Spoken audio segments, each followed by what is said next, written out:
Here we are again, Finnigan 40K Surrounded Battle Series. This is going to be the second bout. The 2,450 point Tyranid Army is put together the exact same way. 3 waves. The only difference is going to be the Tyranofex loadout this time. It will not have a flesh borer hive, and instead will have a rupture cannon to take care of the force of Space Marines that are coming into the frame right now. So this is a heavy hitting, heavily armored Adeptus Astartes army. We have the Imperial Fists led by Darnath Lysander.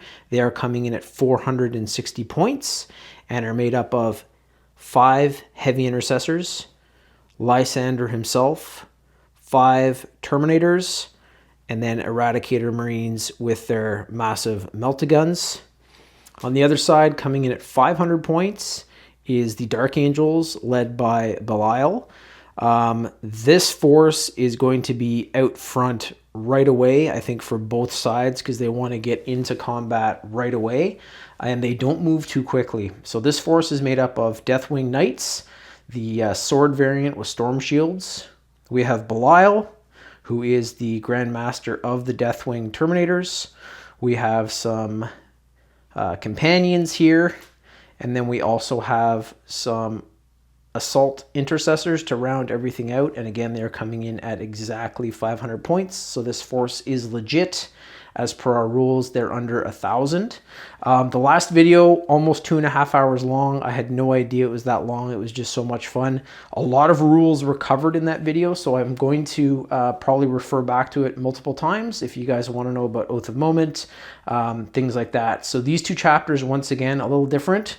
So the Imperial Fists fall into the Codex specific, so they're going to be able to get the Oath of Moment for both rerolls and the addition to 1 for the wound roll, and then all of the abilities that they'll have as Imperial Fist Marines. And then the Dark Angels fall just outside of that Codex specific. They do have the Oath of Moment for the reroll of the hit roll, but they do not pick up that extra 1 roll for the wound side of that. So I'm going to get the Imperium forces set up first, cover kind of where they are and what they're doing, and then from there we're going to place that first wave of skittering Tyranid. I don't think those skittering Tyranid are going to be able to penetrate this armor. We will see. The assault intercessors are coming in a little bit lighter, as are the companions here, but the Terminator models, especially with those Storm Shields, Relic Shields, whatever they're called now, are going to be fantastic. And then this Imperial Fist army is very lore specific. That is going to be like a wall that the Tyranid are going to be running into. So I can't wait to get this one started. It's going to be amazing. Get as many rolls as I can in the tray. Going to be playing hard for both sides. And we will see who survives this fight from both sides and what their kill tally is at the end of this one. All right, let's get to it. Imperium forces are set. We will start with the Imperial Fists, taking the side that the Ultramarines were on last. They're cousins of the Adeptus Astartes. So I can't, as per the rules I've created, have them beyond these border walls, but I wanted them right up to those walls. So we have our Eradicators here, 5 inches. Meltaguns, absolutely phenomenal weapons for lots of power. Not the greatest range, but I want them right up there. And with that armor and their higher toughness, I think they're going to be able to take on a lot of these skittering enemies. In the middle here, kind of as my QRF, I just kicked the table. We have the heavy intercessors. They are going to be able to move around a little bit on this side. Again, they're at 5 inches as well. Those heavy bolt rifles, though, bit longer distance than the bolt rifle variant, so these shoot 30 inches and they have a higher strength. So again, lots of rounds down on the skittering enemies, hope to blow them apart. And then as we move into the medium and heavier, if these guys are still alive, they're going to be able to pack more of a punch. Rounding out the force, last but not least, we do have Darnath Lysander leading a full Terminator squad. There's an assault cannon in this Terminator squad too, and a ton of storm bolters. So that's also going to be a bunch of rounds.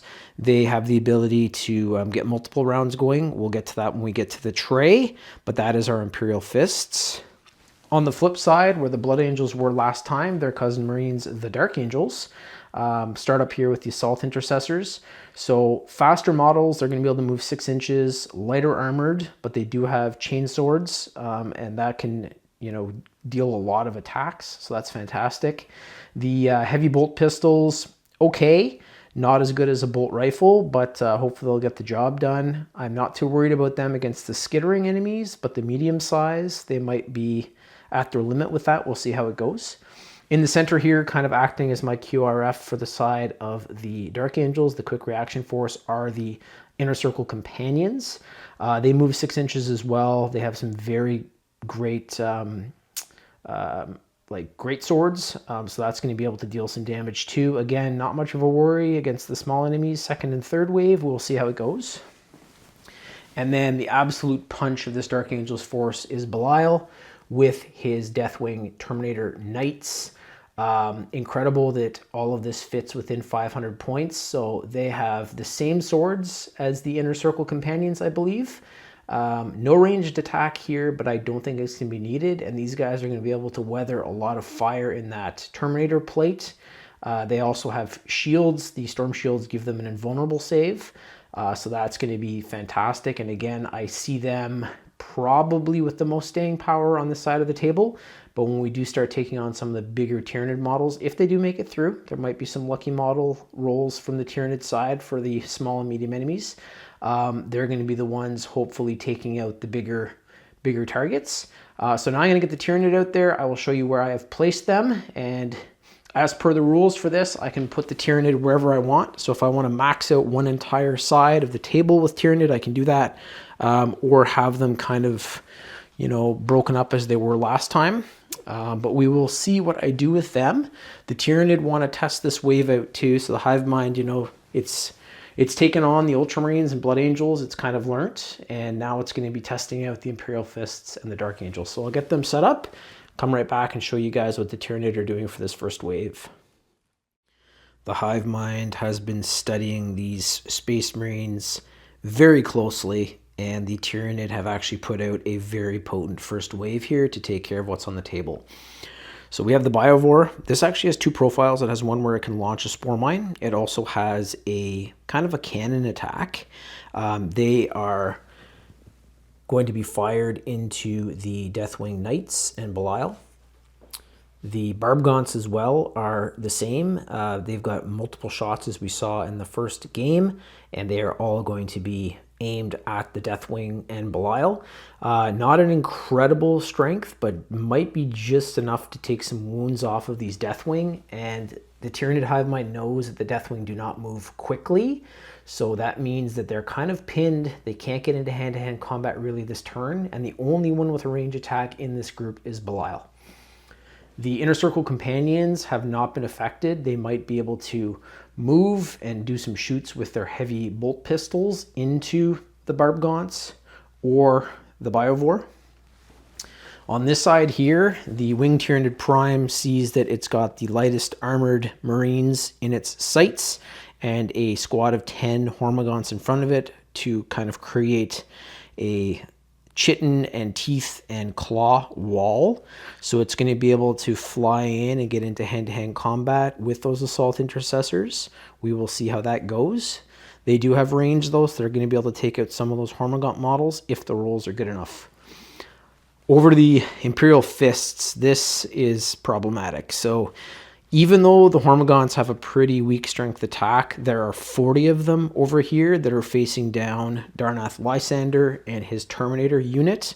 With 40 Hormagaunts, each coming in, I believe, with 3 attacks. That's going to be, we'll get to the tray, but 120 attacks possibly coming down. Hold on, 30, yeah, I think it's 3 times 40. So that also could chip away some wounds from these Terminators and possibly fell one of them. The heavy intercessors up here are going to be able to lend their support with those heavy bolt rifles though, and hopefully thin out some of these numbers if they're going to help out their first captain, or if they want to help out their Eradicator Marines. And the Eradicators, very strong weapons as well with those Meltaguns, but this is a lot of force coming at them. There's also the Ripper Swarms up front, and I'm not sure they have the amount of shots or if I get the rolls enough to be able to take these out. So we will see how it goes. It's going to be very interesting. We're going to get into the game right now. Like last time, I think I'm going to start on this side of the table. So we will start with the Imperial Fists. They will go first. Then it will be the Dark Angels. And then it will be all of the Tyranid models around the board. And we're going to see who's going to survive from each force for this first turn. I'm super excited to get this going. I've got my money on those Adeptus Astartes, hoping that they can possibly do more kills than the last group and maybe even have some more survivors than last time. So let's get to it. So we're going to get right into this. It is going to be Darnath Lysander with his Terminators taking on those 40 Hormagaunts. I was thinking about maybe jumping into hand-to-hand. The one side of the wall there is within 5 inches, which is the Terminator's max move. But I don't think I'm going to have enough melee attacks to come down and actually do the damage that's required. And they're strength 8, so I want to save that for bigger enemies. So what I'm going to do is I'm going to be using all of the range. So we have the assault cannons, we have the storm bolters with a rapid fire 2. So there's going to be a lot of shots coming down. I'm hoping that that is going to take out a lot of the Hormagaunts to thin that wall. And then my heavy intercessors are also going to be pumping all of their heavy bolt rifles into that same wall. These are going to be my Oath of Moment targets. So I'm going to probably take the Hormagaunts that are right up front. You can only select one unit for your Oath of Moment. And the Terminators do have a specific ability if they are Imperial Fist. So it's called Fury of the First. Each time a model in this unit makes an attack that targets your Oath of Moment target, add 1 to the hit roll. And that's going to be on top of all of the Oath of Moment. If you guys need to find out what Oath of Moment is, please refer to the last video. I think I bring it up pretty quick. But we're going to get this started. I'm going to be using the black dice again for our Imperium models. So this is the assault cannon coming in first. It is 6 attacks hitting on a 3+. I can reroll because this is my Oath of Moment. So I'm going to hopefully pick up, and I did. That's amazing. So these are 6 shots coming down. They are a strength 6 versus toughness 3. So this is going to be 2s to wound. I can add 1 to this because these are a chapter specific Oath of Moment user. So that turns into a 2. That is enough. All of these 6 attacks are through. There is no AP with the assault cannon, but I'm going to use these dice now to roll for the Hormagaunts save, and that is a 5+. Can't reroll anything. 2 were saved. 3 were saved, 3 are dead. I'm going to go remove those models so I'm not doing this after the fact and jumping in with more Hormagaunts than what are available to the Tyranid. I'm also placing them back over on the table here so we can see the amount of casualties. These old Hormagaunt models are horrible to use too. They always fall over. It's almost like you want to put like a penny on the base of their stand to hold them down. The wave here is made up of newer models and older Hormagaunt models. The new ones stand perfectly, so I guess Games Workshop got their shit together with that one. But holy crap, when you have a wall of like 80 of these guys, they're all like flopping forward, you're trying to stick tails under claws to like hold them up. It's hilarious. Anyways, we're gonna keep going here. It is the Stormbolters now of the remaining Terminators. Oath of Moment is still going here because this is the front Hormagaunt group that's being shot at. And with that, I actually have Rapid Fire 2. So the range for a Stormbolter is 24 inches, but if enemies fall within half of that, you pick up 2 additional shots. So I have 4, 8, 12, 16 shots from my Terminators. Not an amazing strength, but we're going to do it anyways. I don't care. I just have to count these up. So I think I might have more than 20 black dice. Let's just see here. So there's 2, 4, 6, 8, 10, 12, 14, 16. Yeah, way more than... So that wasn't a roll. I was just counting my dice out, making sure that this is legit. I'm going to be playing hard for both sides, as always. Want to make sure it's as legit as possible. So they are using their Oath of Moment here. This is hitting on a 3+. And just to make sure that I'm not breaking any rules here, I can reroll the hit roll. So if there's any that are not 3s here, and there's actually quite a few, so I'm just going to pull them to the side. It's a smaller dice tray too. I was going to switch in my brown one, but I want you guys to see my Finnigan 40K logo. Paid good money for that. Now, it was actually pretty affordable. I got it off of someone from Etsy, forget the company. Really good product. I also have kind of a Crimson Fist one. So these can all be re-rolled. Looking for 3s from that. So we did pick up a lot more, and with the Oath of Moment, I can add 1 to the wound roll, so that becomes a 3. 1 has fallen off. Way too many dice to swap out here for red. So there is a 0 AP again for the Stormbolter. Hormagaunts have that 5+ save, so let's see how it goes. They can't re-roll. Yeah, they've rolled okay. So I'm going to pull all of the failed roll or the made rolls out, and then we're going to count the failed rolls for save. So 1, 2, 3, 4, 5, 6, 7, 8, 9. That's 10 more models dead. We still have Darnath going. I'm just going to pull out those Hormagaunts. So I'm tracking 2, 4, 6, 8, and 10. And I don't want to jinx anything, but none of the Hormagaunt models fell over, which is a miracle. So I'm just putting them over here. 2, 4, 6, 8. 2, 4, 6, 8, 10. There we go. And now we're moving over to Darnath. I believe he has a master-crafted Stormbolter, so we're going to see what that profile is looking like. He does not actually, so he does not have a Stormbolter or anything. He is melee specific, very similar to our Deathwing Knights. So that is it for Darnath and the Terminators. They were able to kill a lot of Hormagaunts. The Heavy Intercessors are going to go now. I'm going to roll that off camera, come back and let you guys know how many casualties have happened. I don't think I'm going to be aiming those Heavy Intercessors against my Oath of Moment target, though. I want to take out that other wall of 20 to give the Terminators and Lysander a bit of a chance. So I'll be back in a sec. I'm also going to finish off the Eradicator roll too off camera. And then I'll sum up the entire Imperial Fist turn, what's left from the Tyranid side, what's left from their side, and then we're going to flip over to the Dark Angels and see how they do.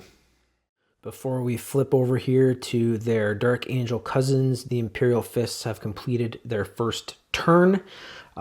Very, very good turn, great rolls.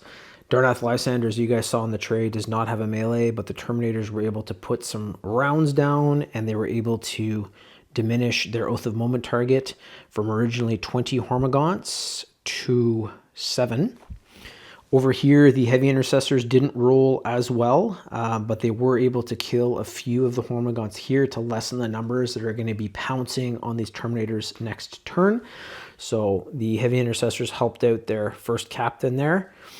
And then over here, we had the Melta Rifles and Multi-Melta absolutely just melt the Ripper Swarms that were up front. And then the Multi-Melta was able to fire into the remaining Hormagaunts and deal some damage there also. And that was 5 models that were killed by the Multi-Melta attack. So a very good first turn. They've thinned out the numbers. It now moves over to our Dark Angels. So we're going to get in the tray here in just a sec. I'm going to check out all the ranges, see what's going on. I might want to throw some people into hand-to-hand combat to get that advance. Like over here, I'm going to see if we have that Assault Intercessor 6-inch to be able to take the initiative against those Hormagaunts, and then possibly move the Inner Circle Companions over to give some help as well to the Assault Intercessors, because the Winged Tyranid Prime, even though taken out super easily last time by the Sanguinary Guard and Dante, is still a very good hand-to-hand combat model. And then it's going to be flipping back over to the Tyranid after that, and we're going to see how they do against the Imperial Fists first, and then how they're going to do against the Dark Angels. But first things first, we're going to get the Dark Angels turn going here, and we'll see how many Tyranid they can kill in their first turn. Dark Angels go. So I'll cover it when we get back over to the other side, but the Assault Intercessors have jumped into hand-to-hand combat. They were just within 6 inches, so they're able to get in there with the Hormagaunts. Some of you might be saying, why didn't you shoot at them with your heavy bolt pistols? The reason is the heavy bolt pistol has 1 attack. It's got a hit on a 3+. They do have the ability to reroll. I don't want this, however, to be my Oath of Moment. I'm going to try to give that to Belial to take out those barb gaunts. And the chain swords that the assault intercessors have actually have a hell of a lot more attacks, so a much better percentage of victory here if I get into hand-to-hand combat as opposed to shoot. So in their profiles here, we have a power weapon, which is held by the assault intercessor Dark Angel Sergeant, and then the remaining Marines, the 4 of them in that unit, each have a chain sword. So the power weapon has 4 attacks. The chain swords also have 4 attacks. I'm just going to check if they have any specific abilities. So targeted intercession. Each time a model in this unit targets an enemy unit with a melee attack, reroll a wound roll of 1. If that enemy unit is within range of an objective marker, you can reroll the wound roll instead. So they're not playing with OC here, or objective control. So it is going to be a reroll of wound rolls of 1, which is going to be a bonus, and that is going to be great because this is not my Oath of Moment target. So I'm going to start up with the Dark Angel Assault Intercessor Sergeant with that power weapon. So let's get that rolling right now on the tray. It is hitting on a 3+. 1 did fall off, can't reroll. Actually, geez Louise, yeah, sorry, wound roll. So not the hit roll, and this is not an Oath of Moment target, so just wanted to double check that. So the 2 does fall off. The power weapon is a strength 5 against a toughness 3 of the Hormigaunt, so this will be 3s to wound. Oof, 2 more fell off, that's not great. That is through. The power weapon is a -2 to AP, which the Hormigaunt actually cannot save, so that is 1 dead Hormigaunt. If those attacks had all gone through, it would have been 4 dead Hormigaunts. I'm just removing this Hormigaunt and putting him on my table so I can track that casualty count for the Dark Angels, see how they do. We're moving now on to the other Marines, so I think I'll probably roll these in different corners of the tray. Again, this is 4 attacks. Here we go. So 3s. I just noticed too, I can't go back, it's like chess, but I can reroll the wound rolls of 1.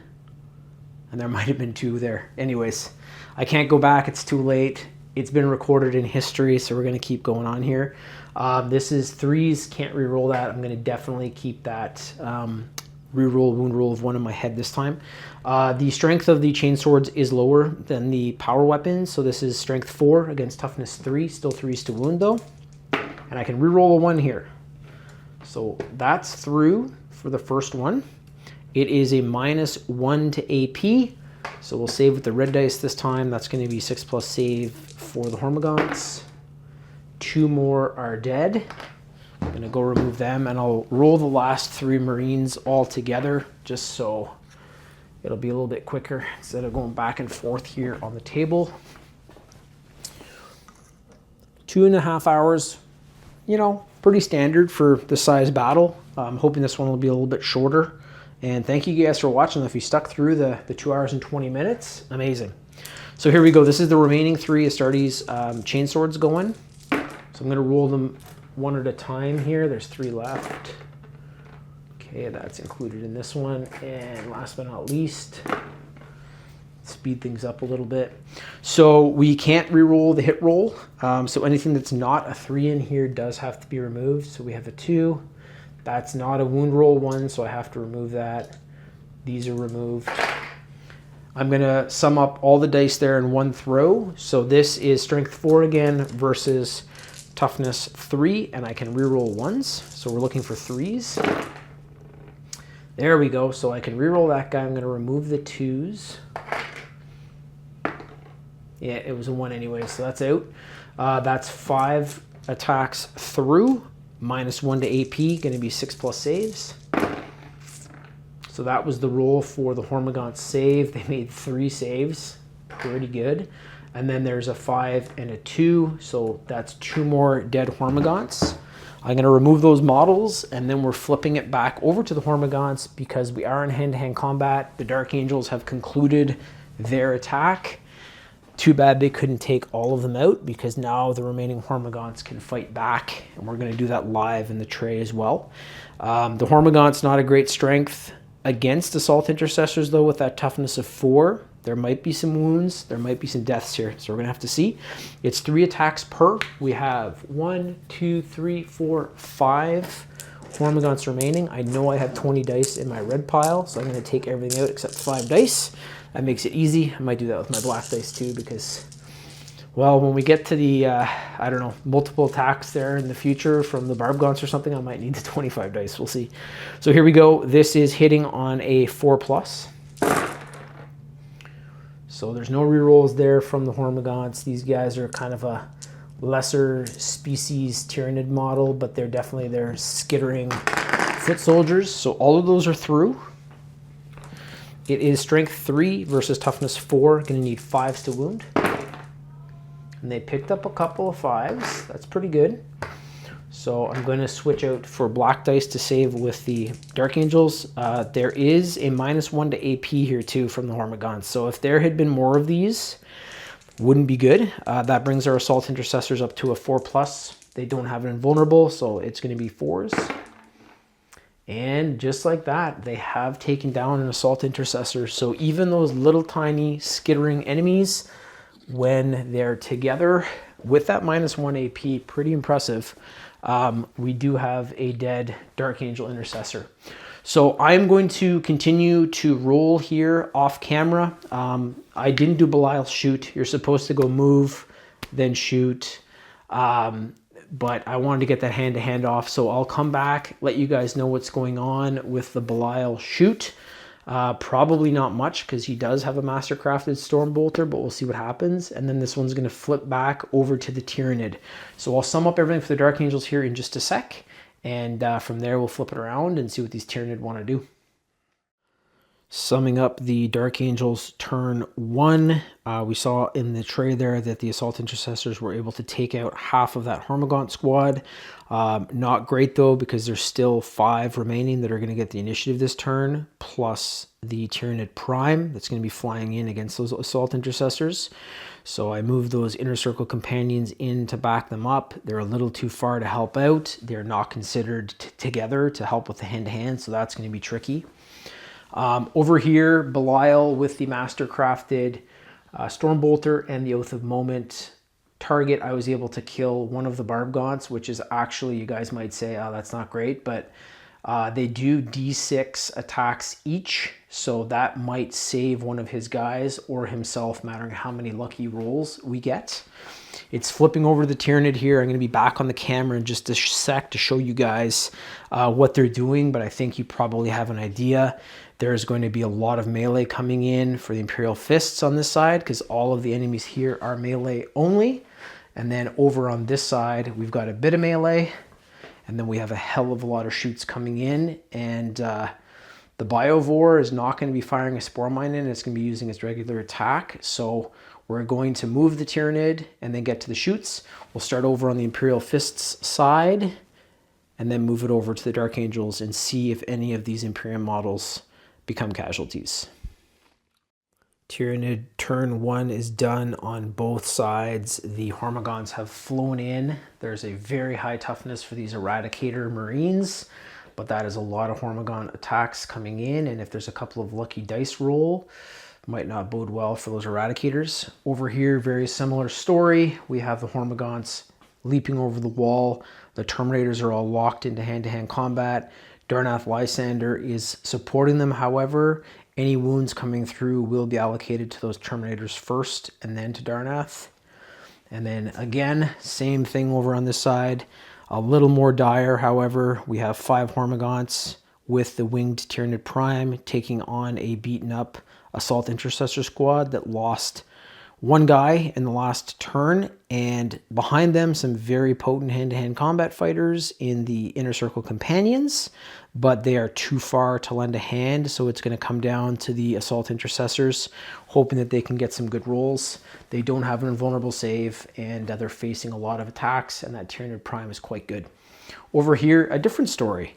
We have the Biovore and the Barb Gaunts. They will be going first when we flip over here to the Dark Angels, firing all of their weaponry onto the Deathwing Knights. Again, the Deathwing Knights will take the wounds first, and then it will move over to Belial. The great thing here is the Deathwing Knights do have an invulnerable save with those Storm Shields, so we're going to see how they do. First things first, though, over to the tray for the Imperial Fists. We're going to get some of that hand-to-hand combat going, and fingers crossed that they can pull it out and survive this onslaught with as many men as they have, because the second wave of medium-sized models is coming in real soon. So we are now over with Darnath Lysander and his Terminator unit. They are still at full strength. However, there are 66 Hormagaunt attacks coming in. I do not have enough dice, so what I'm going to do here is we're going to go through 20 attacks, 20 attacks, 20 attacks to keep this good to go. The Terminators do have a high toughness of 5. They have 3 wounds apiece, but with 66 attacks coming in, also with the -1 to AP, we're going to see how this goes. And any wounds that trickle over, if the Terminators do get wiped out, are going to be on Darnath. So let's see how this goes. We're rolling the first 20 right now. And we'll go through each one and kind of solve how that's going to work. The weapon skill here for the Hormagaunts is a 4+, so anything that's not a 4 is going to fall off. So I got some 3s, I got some 1s, still not a bad roll. So these are all through. I'm going to use these red dice for the majority of the fight too, just to make sure that like this will turn into my save dice as well. So we have a strength of 3 versus a toughness of 5. They're going to need 5s to wound. Okay, so a lot fell off there. That is good for our Imperial Fist Terminators. These are all through. It is a -1 to AP, so these little enemies, like they have blade hands pretty much that are just cutting through that Dreadnought Terminator plate. So this is going to be a 3+ for our Terminators. And just like that, we have a wound that's been allocated. So there is an invulnerable save. It's a 4. This falls under that. That was a 1. I cannot re-roll. So that is going to be 1 wound administered to one of our Terminators. So he goes from 3 to 2, just placing a token beside him. And now we go to the second onslaught of these Hormagaunts, which is the other 20 attacks. So this is going to be 40 in total at this point. Hitting on a 4+. Pull out everything that didn't hit. And so this is one good thing, is that a lot of attacks do fall off. Strength 3, toughness 5. It's going to be 5s to wound. So that is a 5. It settled down, so we're removing these. These are now my Terminator save rolls. So this is again going to be a 3+ save for our Terminators. Oh man, so 2 have been saved. 3 wounds are through though. So 1 Terminator has been killed, pulled down by the Hormagaunts, and another one is wounded. So I'm going to remove 1 Terminator model. That's pretty crazy. So even the little skittering enemies, like when there's enough of them. So we've lost a Terminator, 2 wounds gone. There's going to be another wound allocated to another Terminator, and we still have a lot of attacks coming through. So, we're going to see. They might be losing a lot here, and this is just the first round, the first wave. The hive mind knows what it's doing, and it is really fighting well against these Terminators. This is the 60th roll here for the attacks, and there's still 6 after this. So looking for 4+. Okay, removing these. Do you guys see anything else in there? No, and that's a lot of attacks. That's more than anything's come through so far. So strength 3, toughness 5, 5s to wound. Okay, a lot fell off there though. That's a plus. So a lot of attacks came through, but then a lot fell off. 2 from that, -1, looking for a 3+. Okay, those are both saved. That's good. And we have our 6 remaining attacks here. So this is the last of the Hormagaunts hitting on a 4+. That is a 3. So that's the only way it can really roll. These are through. Need 5s. 1 is through. Need a 3+ for our Terminator. Got it. So the Hormagaunts were able to kill one Terminator model, wound another, and now it's going back over to the Terminator squad, and I can tell you they are pissed. So we're going to do this live on camera. It is the power weapon of our Terminator Sergeant. 4 attacks hitting on a 3+. And can re-roll that because this is our Oath of Moment from the previous fight. Okay. It is a Strength 5 versus Toughness 3, 3s to wound. And I can add 1 here. So this 2 becomes a 3, which is great. -2 to AP. The Hormagaunts cannot save that. So it is 1, 2, 3 as per the damage. So that's 3 more Hormagaunts that have been killed. It's not all of these Hormagaunts are the Oath of Moment, but there's still enough of those Oath of Moment targets that I can allocate that to them. So I'm just removing those models, making sure I'm tracking for casualties and to make sure that everything coming through is legit. Our remaining Terminators, and 1 has been killed, so that's actually a huge hit to these Terminators. They'd be getting an additional 3 Power Fist attacks, but we have 1, 2, 3. So our Assault Terminator, Assault Cannon Terminator, and then the 2 Stormbolter Terminators with Power Fists. So they are 3 attacks apiece. I'm going to roll those one at a time, hitting on a 3+.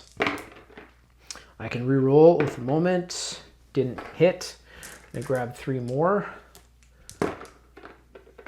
Those all hit, so that's good. Move them over there. And then our last 3, those all hit. So that's fantastic. It is 5 against 3, so 3s to wound. I can turn this 2 into a 3 because our Oath of Moment is still alive. Removing those. So these are all through. The Power Fist is also a -2 to AP, and it's 2 damage per. So that is 2, 4, 6, 8, 10, 12 attacks. So that's 12 dead Hormagaunts. We're getting pretty close. The Oath of Moment target is dead. So there's 4, 5, 6, 7, 8, 9, 10, 11, 12. So I'm just counting up the numbers here. There are 1, 2, 3, 4, 5, 6 Hormagaunts remaining. They are not our Oath of Moment. So Lysander is still alive. He has his Thunder Hammer, which he's going to be bringing down very hard on these remaining Hormagaunts. But he's not going to get the bonuses of Oath of Moment because their Oath of Moment target is dead. So this is 5 attacks hitting on a 2+. That would have been great to be able to re-roll. Come on, 2s. It's not that hard. Strength 10, Toughness 3. This is going to be 2s to wound. I'm just going to check too because he might have some abilities here. So I might be able to roll that last one before I get too far and have to do the good old chest roll. Okay. Okay, that's objective control. 1 from the ruin roll. So there's some defensive abilities here, and then Rampart, which is his once per battle. It brings him up to a 2+ invulnerable save. That's going to be huge when we start taking on the big enemies and if he's still alive. But these are through, so there's no rerolls able, but that's good. We all have 2s here.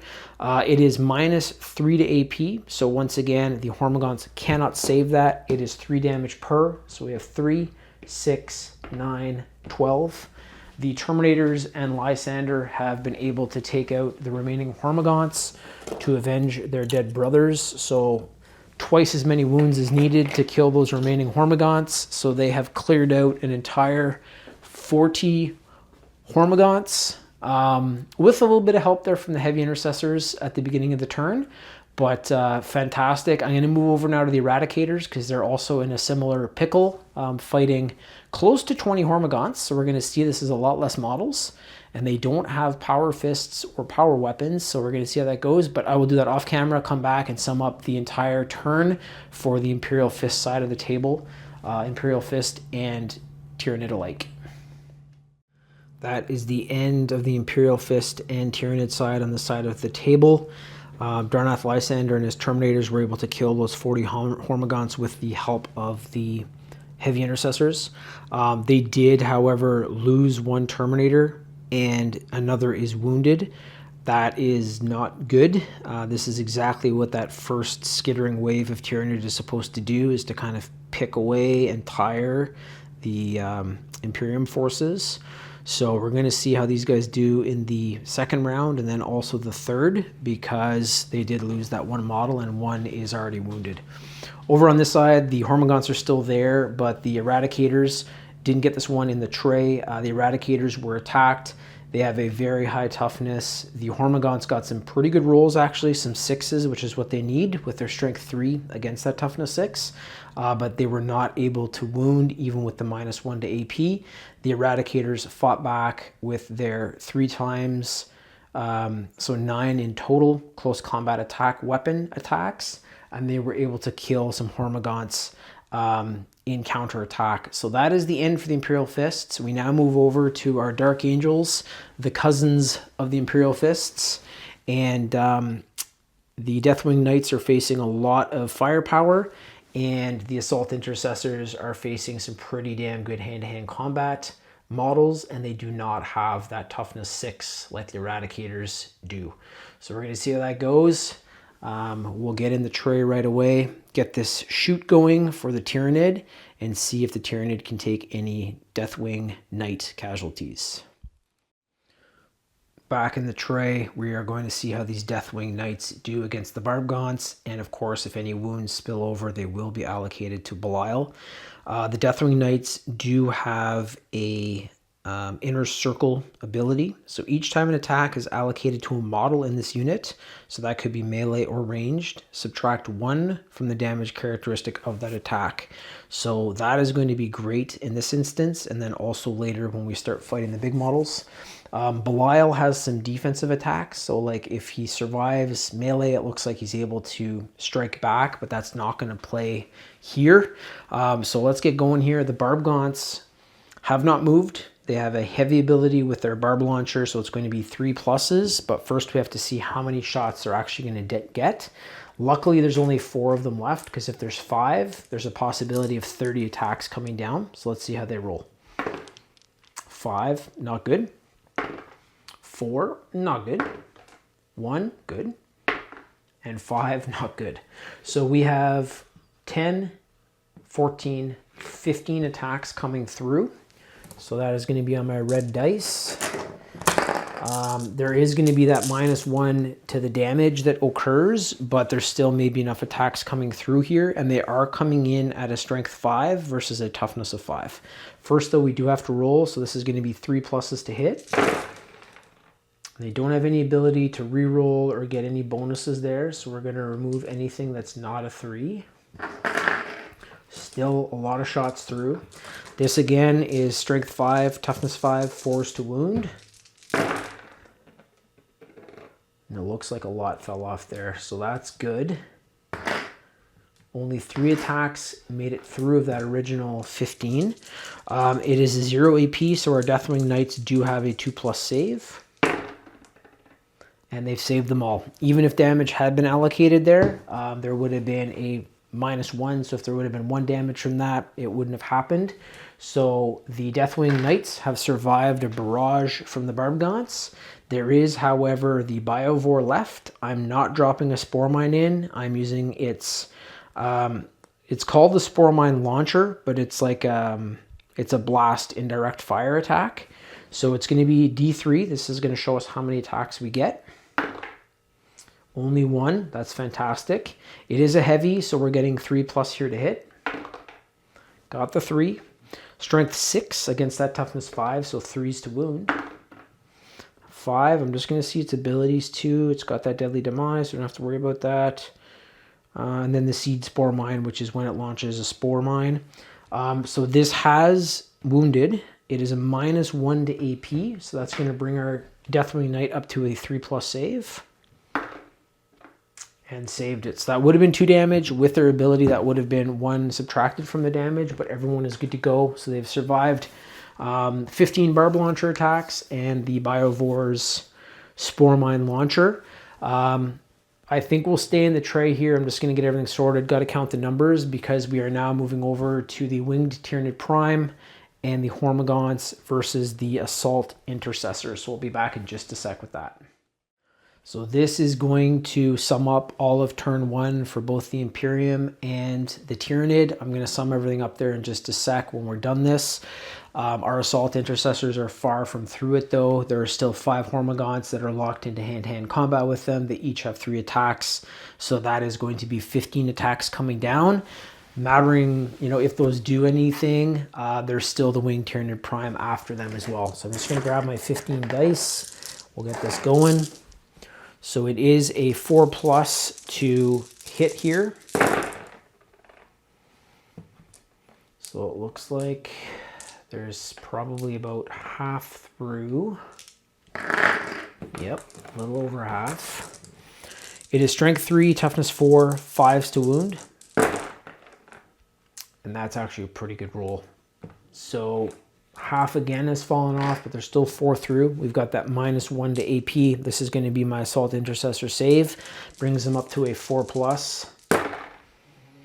So 2 have been saved, and then 2 have gone through. So that is a dead assault intercessor. So that is another one added to the pile. There was one killed earlier by the Hormagaunt attack. So we're removing a second, and that again is going to play into the later rounds because they need as many Marines as they can get. So that is it for our Hormagaunt attack. They were able to kill 1, and now we move to the Winged Tyranid Prime. Much better profile, a little scary. We're going to see how this goes. I'm also going to check its abilities, just make sure that I'm not missing anything. Okay. If this model is destroyed by a melee attack and it has not fought, so that's what happened last time against the Sanguinary Guard and Dante, but that's not the case here. It is able to fight this time because it has the initiative, so it is attacking here, and it is hitting on a 2+. Oof, all those are through except for 1. Strength 6, much higher from its prime talons against toughness 4. This is going to be 3s to wound. We're going to count that one. Oof, and a lot fell off. So that's really lucky for our assault intercessors. These 2 are through. It is a -1 to AP, bringing our Space Marines up to a 4+. 1 was saved. 1 was not. It is 2 damage per. So that is another assault intercessor that has gone down. And again, that's not good for the future waves. They've lost 3 of their assault intercessors against very small, scattering enemies, but those Hormagaunts, when they're en masse, they can really do some damage. So the assault intercessors are going to be able to counterattack here. So I'm going to start with the power weapon of the assault intercessor sergeant, hitting on a 3+. There we go. This is not the Oath of Moment because that was Belial firing into the Barbgaunts, so that is not the case here. It's still the same turn, so I can't assign a new Oath of Moment until the second turn. This is Strength 4 versus Toughness 3 against the Hormagaunts, so 3s to wound. And 2 fell off. Ouch. -1 to AP, it's going to be a 6+ for the Hormagaunt. It did not save it, so that is 1 dead Hormagaunt. I'm going to remove him. This doesn't really affect the next wave, but it's going to at least add to their tally. There we go. I'll pop them in there. Just making sure that I have the right casualties in the right units so we can kind of see who's done what. Next up is our Assault Intercessor Chainsword. There's only the 2 Marines left, so this is 4 attacks hitting on a 3+. That's not good. Half fell off. Can't re-roll. 4 against 3, 3 to wound. Both of those are through. It is a -1 to AP, 6+ for the Hormagaunts. And they have both been failed. So that is 2 more dead Hormagaunts. I'm going to remove them, and we will sum up this turn as that concludes it for the Imperium and the Tyranid. Yeah, so I think from my table here, I'll cover it in a sec, but a lot more casualties from this first round for the Tyranid. So that means that the Imperial Fists and Dark Angels are in first place right now for casualty kills. Okay, so we'll start up with the casualties for that first round. So I don't know, it looks maybe like there's a few more models here. The big thing is that the Dark Angels and Imperial Fists were not able to kill the Tyranid Prime, which was done by the Blood Angels last turn. So that's like a You know, I'd say like a bishop or a knight on the chess table. It's worth more points. These are all pawns. So we do have almost, we have 3 full sections, I'd say 2.5 full sections of Hormagaunts dead. That was from those Imperial Fist Terminators. And the Ripper Swarms are finished, so not bad. All the little skittering guys are done. The Imperial Fists are in pretty good shape. They have the 3 Eradicators remaining. They have their 5 Heavy Intercessors. They have 4 of the 5 Terminators, 1 wounded with Darnath Lysander after that. Dark Angel's a little bit more beat up, especially from this side of the table. So this force came in originally at 500 points. There were 5 Assault Intercessor Marines. 3 of those have been killed, so 2 remain with the Inner Circle Companions at full strength. And then our Deathwing Knights here and Belial are still at full strength. They have their Watcher in the Dark, which is an ability we'll probably get to later in the game when the big waves come in. The models that survived from the Tyranid side are the 4 Barbgaunts here. We have the Biovore with all Spore Mines because I didn't use any this time. The Winged Tyranid Prime survived. 2 Hormagaunts from the section that was around. So that was actually a pretty good kill. There was 20 of those originally. And then we have another, I'd say almost 10 Hormagaunts that survived the Eradicator attack. All in all, pretty good. I'd say maybe from the first round tied right now with the Ultramarines and Dark Angels. The Imperial Fists and, Blood Angels. The Imperial Fists and Dark Angels didn't have as much range though this time. So that against the skittering enemies is pretty huge. This type of Marine though, with the higher toughness, better hand-to-hand combat, stronger weapons, there's less models, but I think they're going to be able to do better against that second and third wave. But we'll see, because I'm going to set up that second wave right now. And when we come back, I'll show you guys what the Imperium has done, because they're allowed to reset. And then the Hive Mind is going to base their models off of that lineup, because the Tyranid have been watching, you know, maybe there's like a Lictor somewhere, Raveners under the ground that have been listening in and hearing what's going on, and some kind of big spore creature up in space watching down to see what's occurring. So the second wave is coming. They're going to be popping out from all over the place, and we're going to see how these Dark Angels and their cousin Imperial Fists do against the medium-sized Tyranid second wave. Round 2 of the surrounded battle here has the Imperial Fists taking on the second wave of the Tyranid, as are their cousins, the Dark Angels, across the table. The Imperial Fists is set up pretty similar to last time. The Terminators and Darnath Lysander are right up against that wall. I'll show you guys the Tyranid in just a sec. The Eradicator Marines are back a little bit this time. They're not up at the wall. They are trying to get that 9-inch bonus to their Meltaguns, so they've moved back just in range to be able to hopefully get that bonus. And very important for this fight, because I'll show you what is going on with the Tyranid in a second, are our Heavy Intercessors in the Prometheum Tower. So this is what Darnath and his Terminators are taking on. We have 3, we have 6, we have 9 Von Rein's Leapers. I'm kind of toying here as well with the Space Marines. The Von Rein's Leapers are lined up just outside of that 5-inch movement for them to get into hand-to-hand combat. So they're about 6-7 inches back, and the Von Rein's Leapers have enough range to be able to get in there. The Terminators are going to have to make those rounds ring true. This is also going to be their Oath of Moment target for sure. So that means that Darnath, as well as his Terminators, will get any bonuses against these Von Rein Leapers. Most likely the middle unit here. And then I think to give them some help, we're going to see how they do, but the Heavy Intercessors are going to have to blast down with those heavy bolt rifles and try to put some rounds into those Von Rein's Leapers before they jump, because as we've seen in the past, a full section of 3 Von Rein's Leapers have 18 attacks.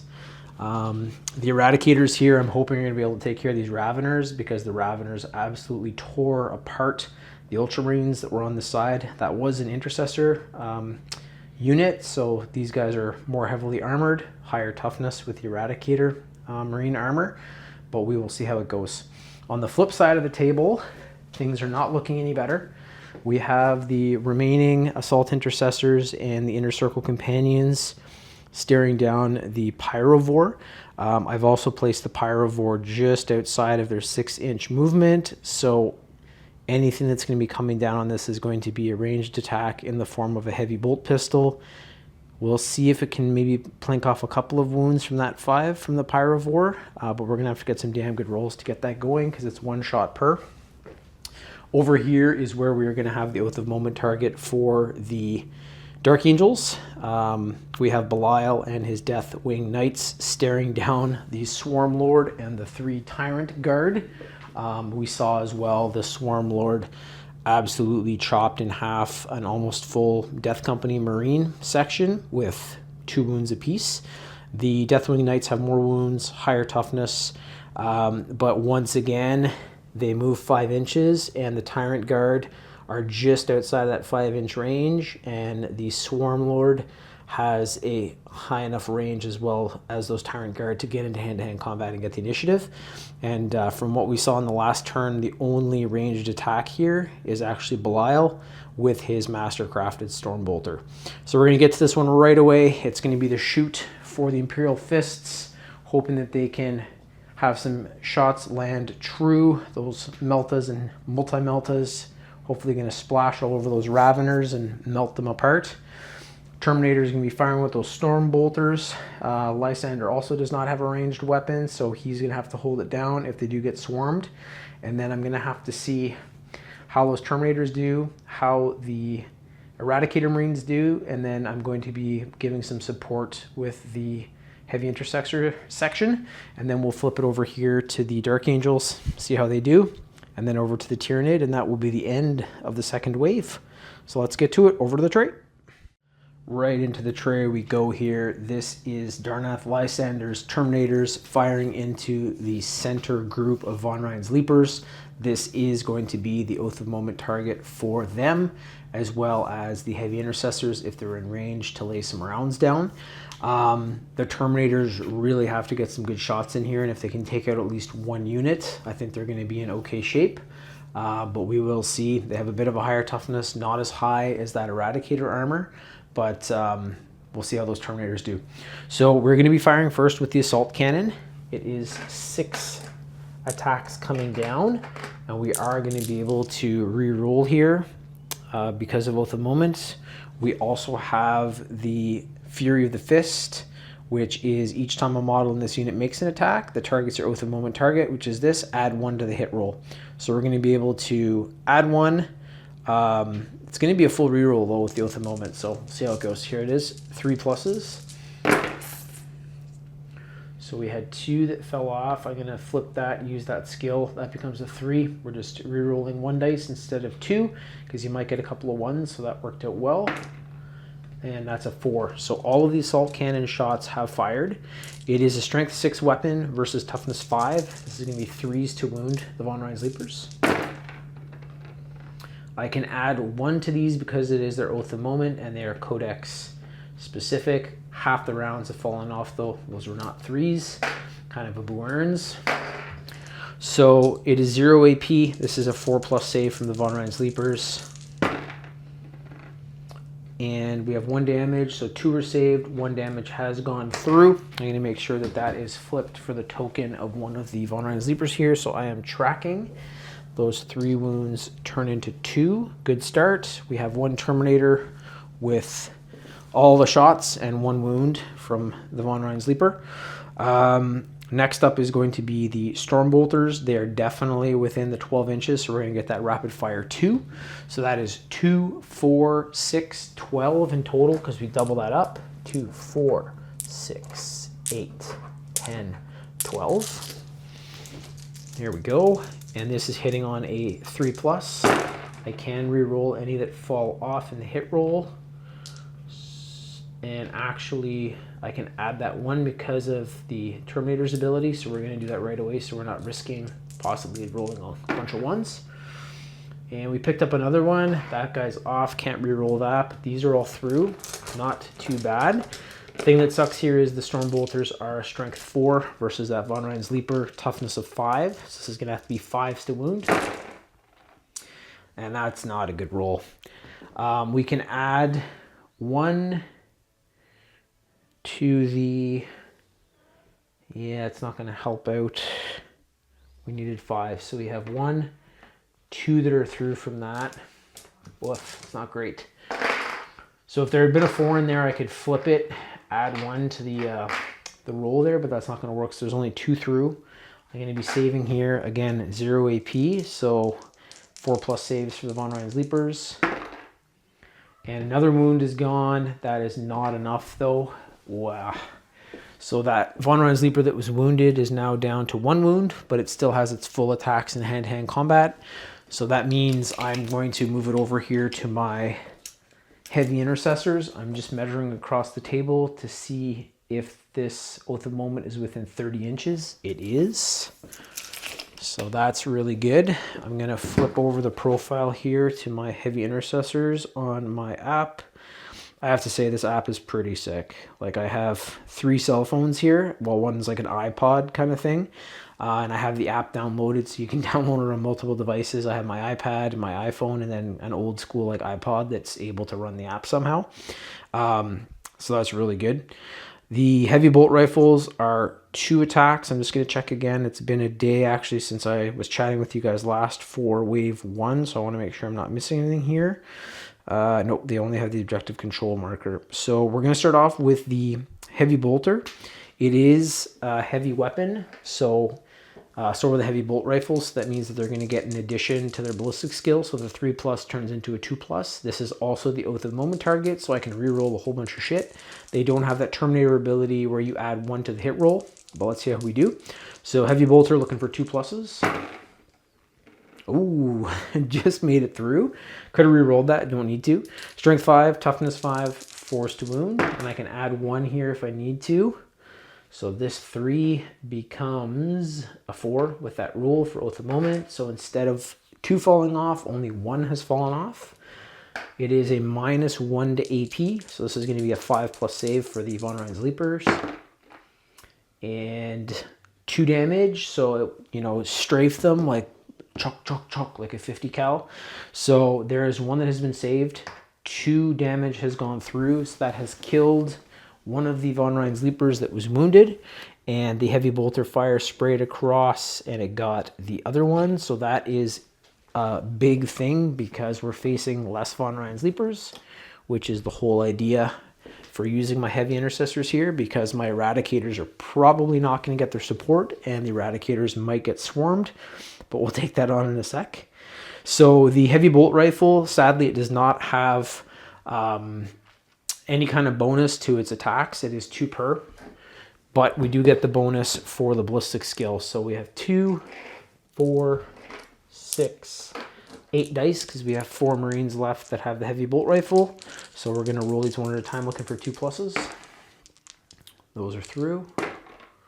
Those are through. I'll make a little pool in the corner. Those are through.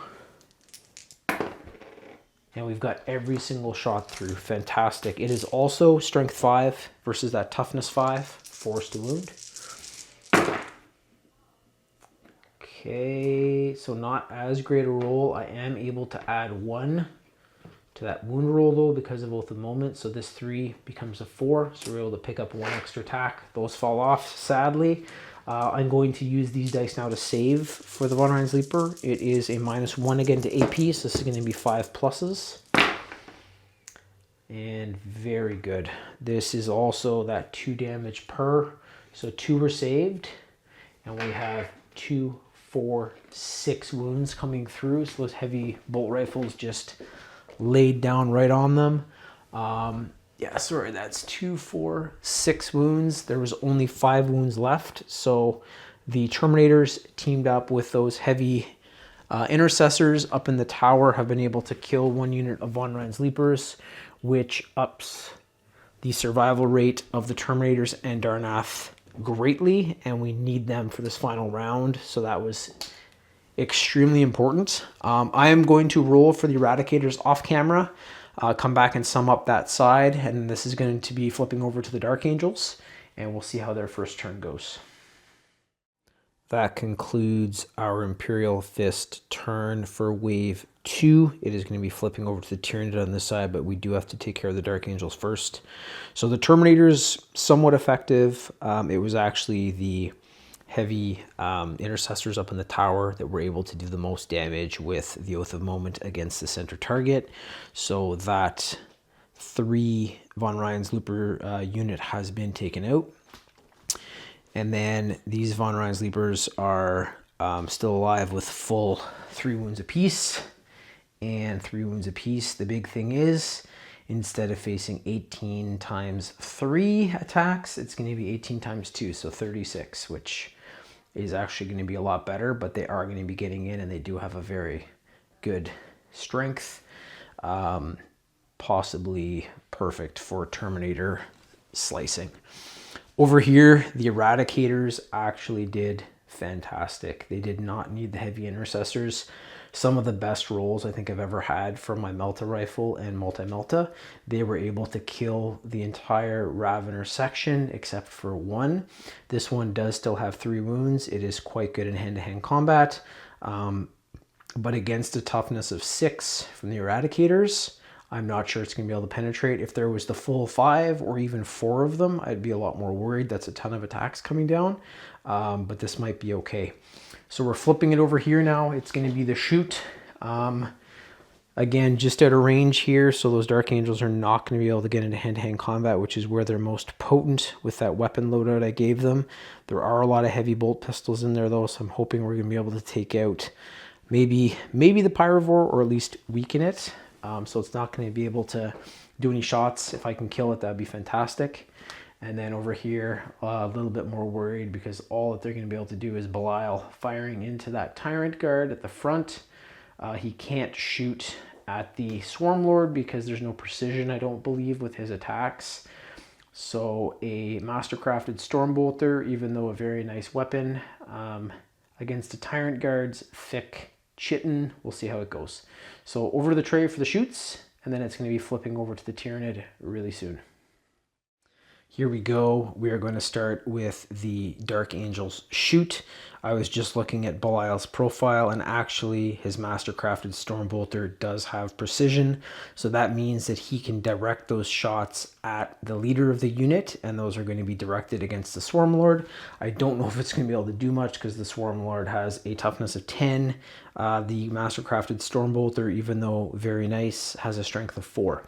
So there is a rapid fire 2 here as well. So Belial is going to get 4 shots off. It's a 2+ to hit. And these are all going towards the Swarm Lord. So let's see how he does. Please no 1. Yes. Great roll. Wow. It's carrying over from the Imperial Fists. Their cousins are helping them out. So all of these shots have fired. This is the big one. It is the strength 4 versus toughness 10. Since this doubles the strength of the weapon, we need 6s to be able to wound. This is their Oath of Moment, though, so I'll be able to add... no, I can't add 1 because they're not a Codex-specific chapter. So here we go. Ooh, it wouldn't have mattered anyways, even if I could, but 2 are through, so not bad. The AP on the weapon is 0. The Swarm Lord also has an incredible 2+ save, so let's see. Maybe I'll roll a couple of 1s here, some Snake Eyes. Maybe the Tyranid will have some bad luck. And no bad luck there. So 6 and a 4, the Swarm Lord has saved both. That means no damage. It was just too powerful. We're going to switch it over here now to the Assault Intercessors and Inner Circle Companions that are staring down the Pyrovore. The Pyrovore has a toughness of 6. It does have a deadly demise, but I don't think it's close enough if they do explode it here. So let's get to this. I'm just going to bring up the Assault Intercessor Squad first. I'm going to be using their heavy bolt pistols. There's only 2 of them. You know what? Let's give the Sergeant a plasma pistol because he's just pointing with his like Rosarius or whatever. It's got like the Dark Angel sword hanging off of it. Very cool character. It's from the upgrade sprue. But we're going to say he's got a plasma pistol. Fuck it. I don't care. So here we go. It is... I'm going to use the standard profile. I'm not supercharging this. I don't want to blow him up or his buddy or the Inner Circle Companions. So hitting on a 3+. Good to go. This is not the Oath of Moment, so I'm not going to be able to re-roll anything here, but that is a plasma shot that's fired. It's strength 7 versus toughness 6. This is why I wanted to make it a plasma pistol, so it's going to be 3 to wound. Got that too. Nice. -2 to AP. That brings the Pyrovore up to a 5+ save. It does not have an invulnerable. And it did not save it. It also does not have a reroll. It has no feel, no pain. So the standard profile is 1 damage. So at least they've plinked a wound off of it. It goes from 5 to 4. And now we're going to be using the heavy bolt pistol of the other Assault Intercessor. Not as strong a weapon, but let's see what it can do. Been rolling really well. Hitting on a 3+. It is a 3. 4 against 6. This is going to have to be a 5 to wound. And they got that too. It's a -1 to AP, so that's going to raise the Pyrovore up to a 4+ save. Saved it this time, so no damage is through. We're not done yet though. We have our Inner Circle companions, and they all have heavy bolt pistols. There's no alternate profiles for them, so that's all they have under those beautiful purplish burgundy robes. I'm going to roll all 3 just to keep this a little bit quicker. So we're looking for 3+. All through. Fantastic. Not an oath of moment, so I couldn't have re-rolled anyways, but we have a 4/4/6. This is strength 4, toughness 6. It's going to be 5s to wound. And 3 5s. I don't think I've rolled this well for the good guys in quite some time. If you guys watch some of my other playlists, I did a Cadian narrative campaign.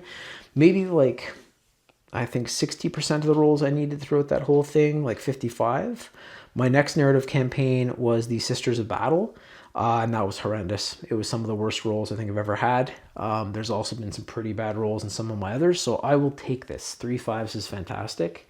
It is -1 to AP, so 1 damage per. This is going to be 4+ to save for the Pyrovore.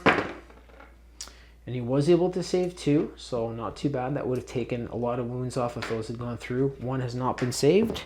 So the Pyrovore goes from 4 wounds to 3 wounds. As the Tyranid player, I'm going to have to select which unit I'm going to be blasting with the Pyrovore cannon. I think I'm probably going to go for the higher point models with the Inner Circle companions, but I'll check that out when I get back over to them. So that is it for the Dark Angels shoot. No one is in hand-to-hand combat. This is flipping back over to the Tyranid. So we will have the Tyranid on the Imperial Fist side first. I'll get those moves done, show you guys what is going on, and then we'll flip it over to the Dark Angels after. I'll probably do the entire Tyranid move, sum it up across the table, and then from there we'll go Imperial Fist first, and then their cousin Dark Angels. So be right back with that. Tyranid move is complete. This is the first side of the table. The Imperial Fists here. So the Lone Ravener has gone in against the Imperial Fist Eradicators.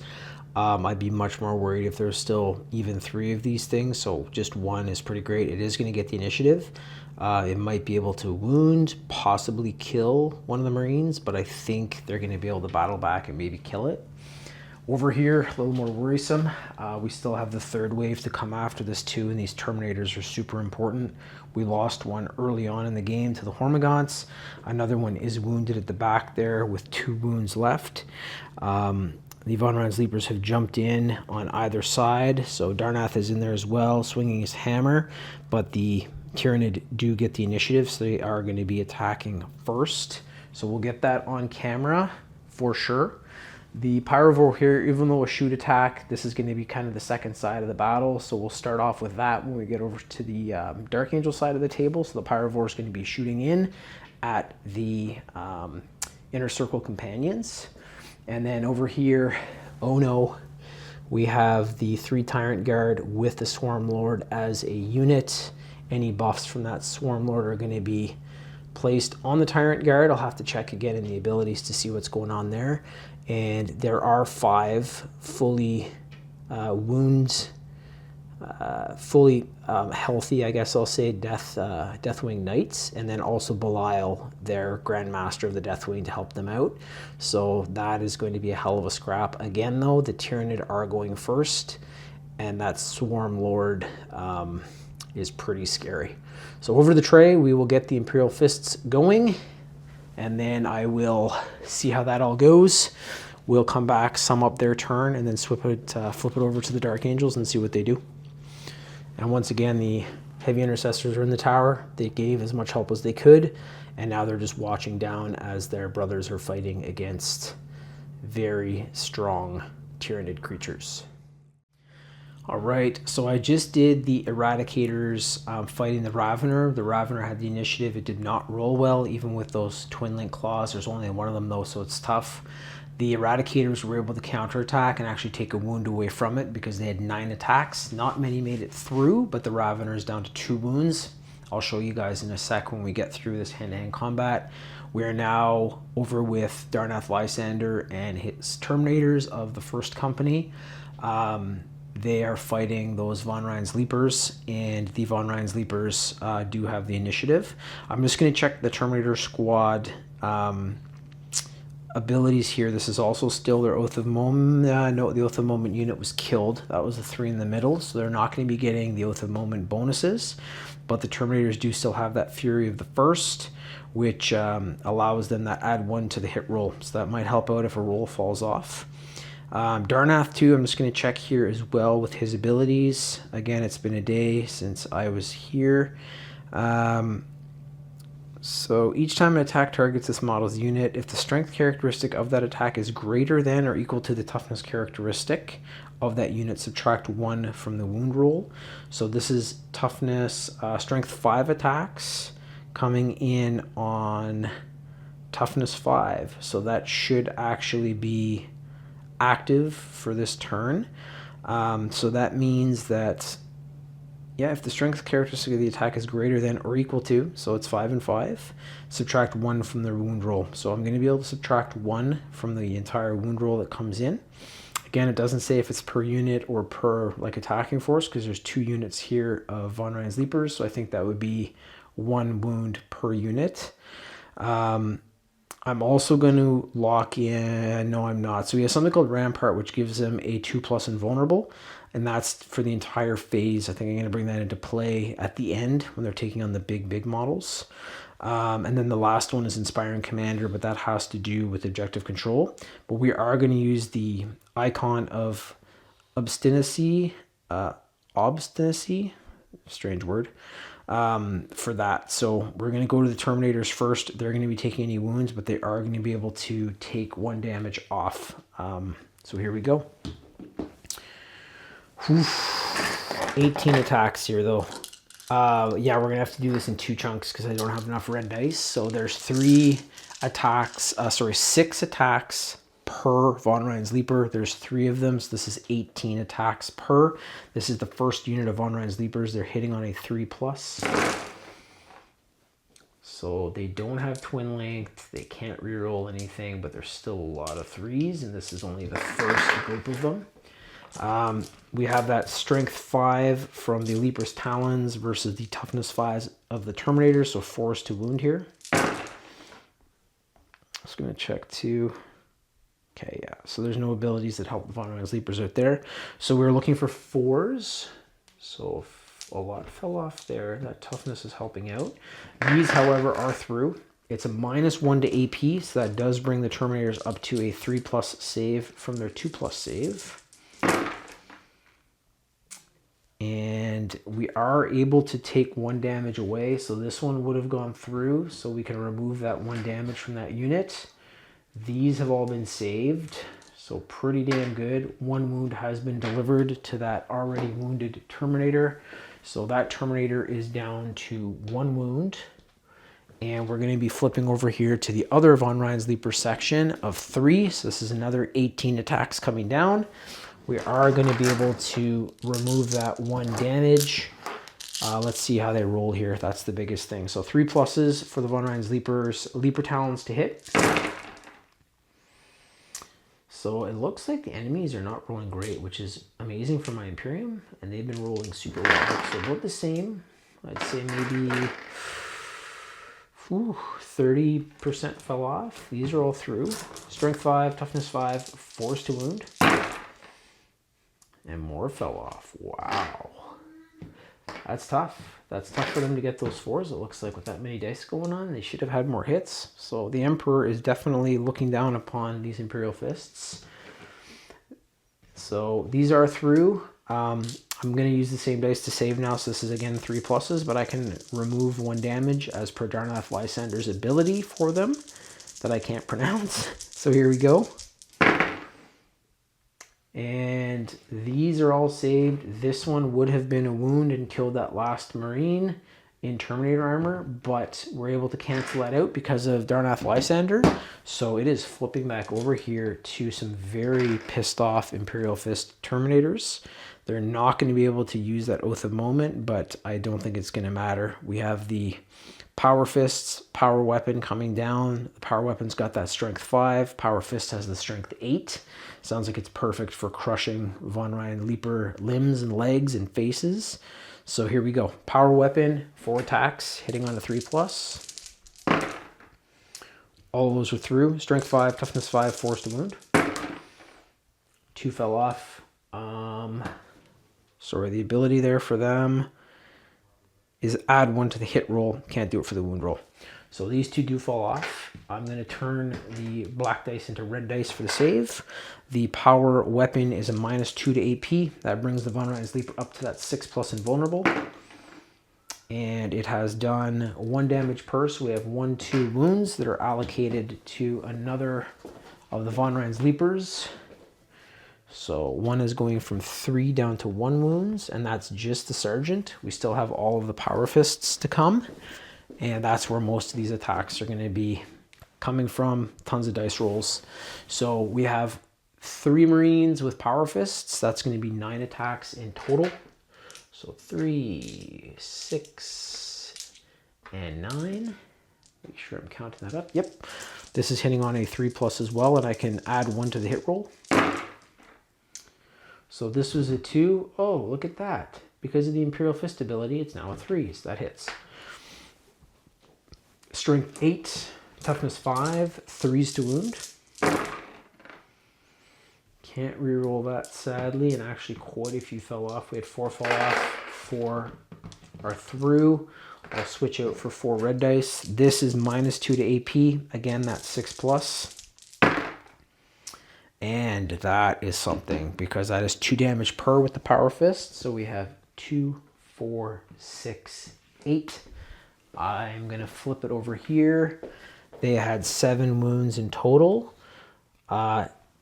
They have killed an entire section of Von Ryan's Leapers, and we still have the first captain, Darnath Lysander, to attack with his incredible hammer, which is named after their Primarch, Rogel Dorn. Going to bring his profile up, was just removing the models. So we still have 3 Von Ryan Sleepers out there, and we have the strongest model here that is going to be hopefully landing some incredible hits. Yeah, great. I'm just reading that, see if it helps him out again. Yeah. So it's not going to really matter at this point, but he's going to be using the Fist of Dorn, which is his massive power hammer. Probably like 6 feet tall, I would say, because he's in Terminator plate, so he's probably like pretty close to 8 feet. It is 5 attacks, hitting on a 2+. This is a first captain.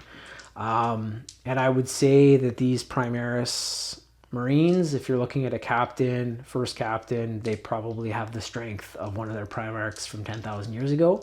So you are seeing Rogel Dorn through Darnath Lysander right here, so it's pretty damn cool. So hitting on a 2+. All of those are through.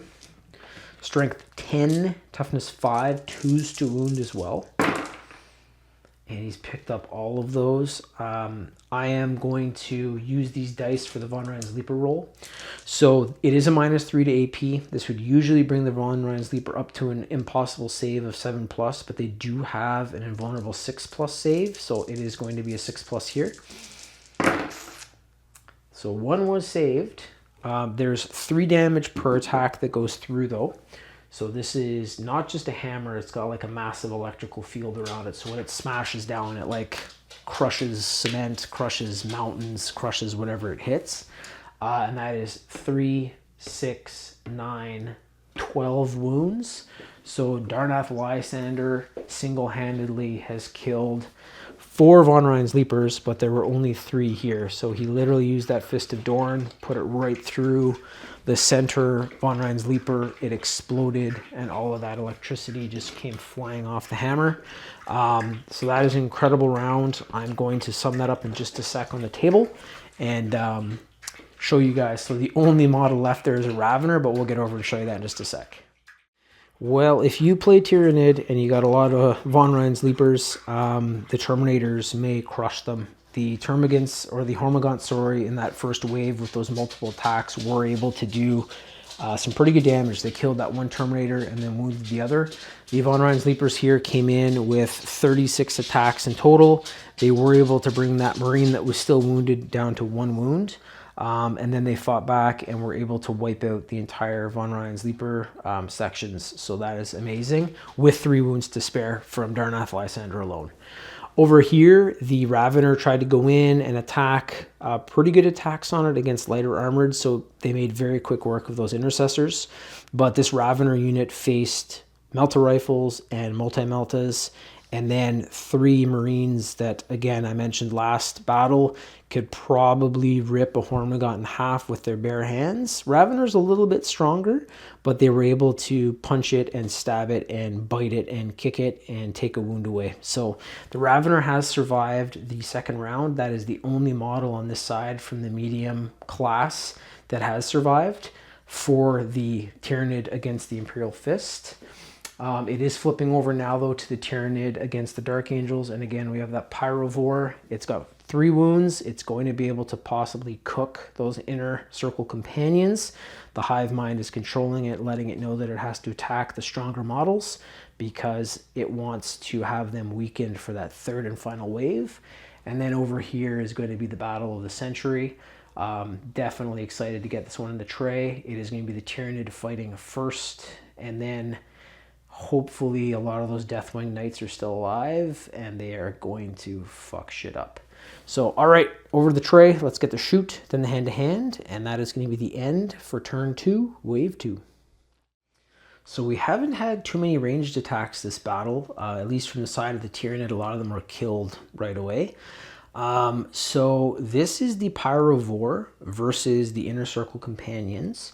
It does have a Flame Spurt, which is a torrent weapon that is also twin-linked. So with a torrent weapon, you don't have to roll to hit. It automatically hits the target, and then also to wound, it's twin-linked. So this is a really good weapon. I'm not sure how many Pyrovores you can have in an army, but they would be, you know, pretty good, kind of like the Hellhound tank of the Tyranid. Few less wounds. It's got 5 wounds, 6 toughness. You got a Hellhound coming in at, I think, like 11 wounds, 12 wounds with like a toughness of 9. So I don't know. They're probably a lot cheaper though. Anyways, here we go. So this is the Flame Spurt. It is D6 plus 1, so we have to roll to see how many attacks we're getting. So not amazing for the Tyranid. That's going to be 3 in total. So we take the D6 roll, add 1, 3. It is hitting automatically, so now we move right over to the wound roll, which is a strength 6 attack versus a toughness 4. So this is going to be 3s to wound. And I can re-roll this because it's twin linked. So we have a 3 and a 4. Those are through. And picked up another one. So all of those are through. It is a -1 to AP. I'm very surprised that the Inner Circle Companions also don't have an invulnerable save. I'm just checking here too to see if they have any abilities that are going to help them out. Yeah, they've got one that helps them with their add 1 to hit roll, but this isn't hand-to-hand, so that's not going to help them out. This is kind of like the Victrix Honor Guard. They didn't have that invulnerable. I was a little surprised. So this is a -1 to AP. It's going to have to be 4 pluses by the Inner Circle Companions. Oh, geez. That's not good. So they have 3 wounds apiece. It's luckily only 1 damage, so this thing like sprayed a bunch of... It's called Flame Spurt, but it's probably like a bile-ish, fucking acidic, flamey thing because they're Tyranid, they're weird. So that is 1 dead Inner Circle Companion. That is going to be a pretty big hit against wherever they end up. Those Calibanite Yeah, Calibanite greatswords are quite good with their 2 profiles for taking out kind of the skittering enemies and then also the big ones. But we have lost an Inner Circle companion. I'm going to remove that model, so that is another casualty of the game. So we have 2 Inner Circle companions left, and we have 2 of the Assault Intercessors left. The Dark Angels are definitely taking more of a shit kicking this game because we only have the 1 dead Terminator from the Imperial Fists. So yeah, I'll break it up. I'll go over, show you guys just what happened there, and then we are going to get into this massive hand-to-hand combat that might be the, I don't want to say the climax of the battle. I'm hoping there's going to be some big stuff later, but this is going to be pretty damn cool. There's a cool shot. So I am a filmmaker. I should maybe do some more cool artistic stuff, but what can you do? So the Pyrovore just did a pretty good attack. It's already busted up, but it was able to weaken the Dark Angels a little bit more for that final round to come in and possibly rip them apart. So we did lose the Inner Circle companion on the left. There are 2 remaining. They have 3 wounds apiece. They have those Calibanite great swords, and then we only have 2 Assault Intercessors. So the main force here is the Deathwing Knights led by Belial. And they are going to be put to the test right now, and I'm really hoping that they can fight back. So let's get to the tray right away and get this one going. So here we go. This is the big fight. I was just looking at the abilities of the Swarm Lord and the Tyrant Guard to make sure that I'm not missing anything, because I do play super hard for both sides. I don't know if I did this last time against the Blood Angels, but there is the ability of the Swarm Lord called Synapse. So it has to do with Battle Shock Test. I don't play with that rule. I think it's ridiculous. But each time a model that... so if there's Tyranid models that are within 9 inches of this model, and these Tyrant Guard are literally right in the same unit, they're beside the Swarm Lord. So each time a model in that unit makes a melee attack, add 1 to the strength characteristic of that attack. That's not good, because that's going to give them even more strength regarding the snapping claws that they have. So I don't think I included that last time. The abilities of the Swarm Lord, other than that, aren't really helpful, not for this kind of battle. So we have the Crushing Claws and Rending Claws, and then there's Scything Talons and Rending Claws, but this is the Crushing Claws and Rending Claws because that is the loadout I've given them. So usually a strength 8, it's going to be a strength 9 now because of that ability from the Swarm Lord. So we are going to do this now. It is twin linked as well. Luckily it's only 2 attacks per, which might be the saving grace here, but I'm going to be rolling. So we have 2, 4, 6 attacks. That is from 3 fully healthy Tyrant Guard. So hitting on 4+, not the greatest weapon skill either. So I'm hoping they don't roll high enough here, because if they do, might be not good. So here we go. Looking for 4+s if you're Tyranid. Whoop, they got that. That one, no. Last one, no. So half went through from the attacks that were available to them. This is strength 9 now from strength 8 originally against a toughness of 5. This is going to be 3s to wound, and I can re-roll this because it is twin linked. So 3 and 5, those are through. Can re-roll this one and picked up another 3. So 3 attacks are through against the Deathwing Knights. That's where I'm allocating these wounds first. It is a -2 to AP. Luckily those Deathwing Knights have a 4+ invulnerable save, so here we go. It's going to be 4s. Oh geez, so 1 was saved. We got the 4 there. This is 2 damage per, and they have 4 wounds each, so we have 2, 4. We have lost our first Deathwing Knight. They have been killed. There is an ability to, with the Watcher in the Dark, I believe, for the Deathwing Knights. I don't think I'm going to activate that, however, until we do the... oh wait, each time an attack is allocated to a model in this unit, subtract 1 from the damage characteristic of that attack. That's the Inner Circle. Woof! So that Deathwing Knight is back. I'm super happy I checked that. He is down to 1 wound, so he's pretty busted up.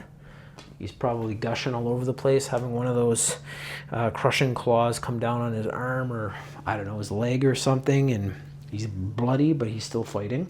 So that's it for the Tyrant Guard. I'm not seeing the Watcher in the Dark, so that might actually be with Belial.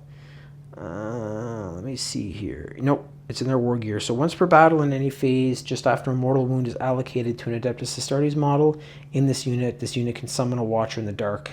When it does, until the end of the phase, models in this unit have the Feel No Pain 4+ ability against mortal wounds. So I'm not going to lock that in right now. I'm going to hopefully have these knights survive this attack, fight back, and then be in pretty good strength and health for that final round. We do, however, have the Swarm Lord that is still to come here. We saw him chop 9 Death Company Marines that were in the Black Rage. They weren't able to save with their Feel No Pain. Here we go. It is 8 attacks coming in at a 2+ to hit. Holy shit. No wonder this guy messed up some Death Company. So they're also twin linked, which is insane. This thing is a melee powerhouse. So 8 attacks hitting on a 2+. Those are all through. A 1 would have been nice to help out our Imperium forces, but that is not the case here. So here we go. And the Synapse ability that it has helps the unit that's with it, doesn't help the Swarm Lord. So we're going to see what happens here. But this is Strength 9, coming down on Toughness 5. So this is 3s to wound as well.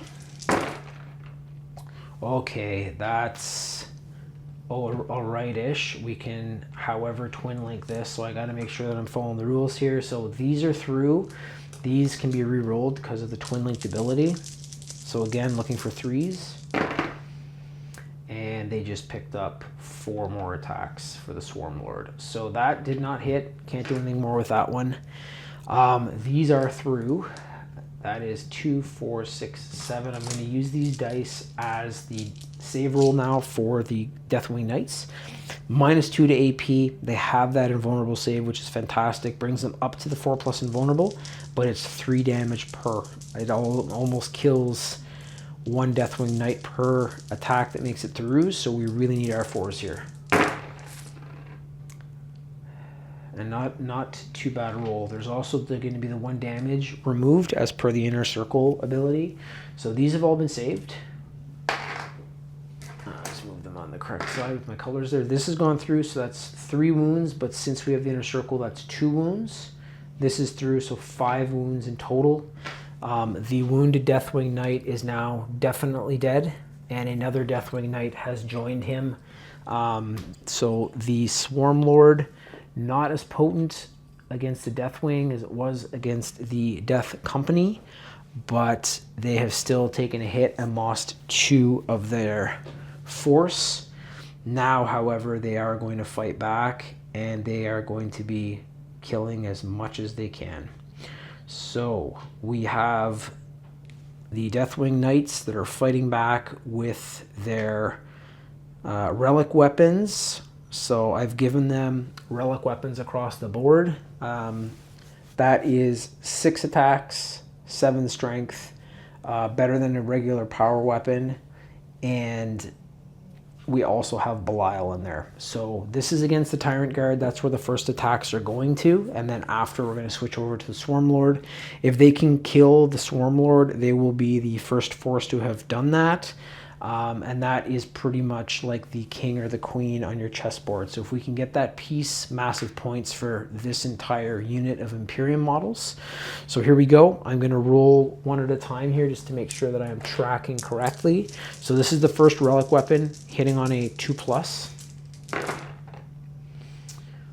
This is their Oath of Moment target, so I can re-roll this. Picked up a couple, which is great. I'm going to grab another 6. This is our next Deathwing Knight. And we're looking for those 2+. These are amazingly veteran, experienced Space Marines that are in Terminator plate with their shields.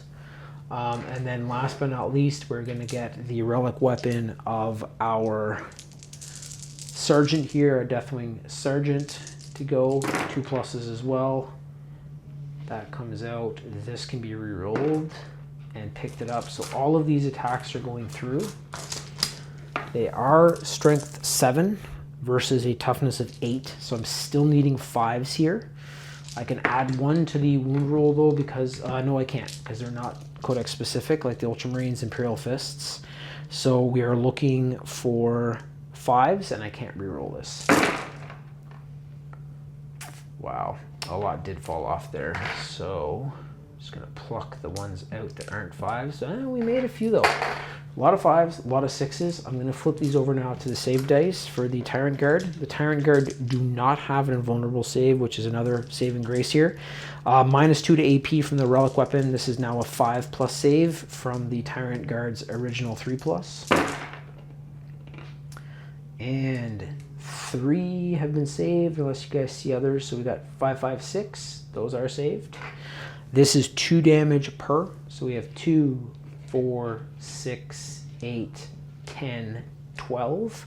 Guess what? There are 12 wounds across the board here for those Tyrant Guard. So the Deathwing Knights, with the 3 of them, have been able to kill 3 Tyrant Guard. I'm just going to place the Tyrant Guard over on my table of Tyranid casualties so we can add that together after and show you guys what the Dark Angels have been able to do. And what we've all been waiting for, we still have Belial, and he is absolutely pissed off, and he's going to be taking on the Swarm Lord now. And the Swarm Lord is exhausted. It's already done its attacks. Those pesky Terminators have survived. He was able to kill a couple, but here we go. This is the Sword of Silence. Do I have enough dice here already? I do. It's almost... It's meant to be. So here we go. 6 attacks, 2+. Got it. All of them. Strength 6 though. Versus toughness 10. This is going to be 5s. At least it's not 6s. It's 5s to wound. And I'm just going to check his abilities one last time to see if he can do anything. So his Strikes of Retribution happen after the attacking unit is finished making its attack rolls. So that does not come into play here. And all right, so we needed 5s. We have 1, 2, so this is probably going to end as a stalemate. Let's see. I'm going to grab 2 red dice to save here. It is -2 to AP. That brings the Swarm Lord up to a 4+ invulnerable. It has got Snake Eyes. It's failed both. So Belial sees a weakness. He's a master swordsman, even super quick in Terminator armor, veteran, been around for probably a couple of centuries at least. He has been able to get past the guard of the Swarm Lord, stuck a couple of jabs into it, and he has reduced it by 4 wounds. So it started off with 10, and it is finishing its time on the table with 6 wounds. I am going to sum this one up for you guys in just a sec. We've already seen what happened on the other side there with the Pyrovore versus the Inner Circle Companions and Assault Intercessors. So I will sum up our Deathwing Knights, Belial, the Swarm Lord, and then we're going to get the third wave out here, which, as we've seen from the first battle, are massive models. So here they are, the survivors of that Tyrant Guard and Swarm Lord onslaught. The Swarm Lord I actually made the warlord of this force as well, so he is the Tyranid commander. The Winged Tyranid Prime is another one, and in that final wave I actually don't have one assigned, so they have just battled off the warlord for this force. They did take some casualties though, and that might actually come into play mattering on what they're facing in the 3rd round.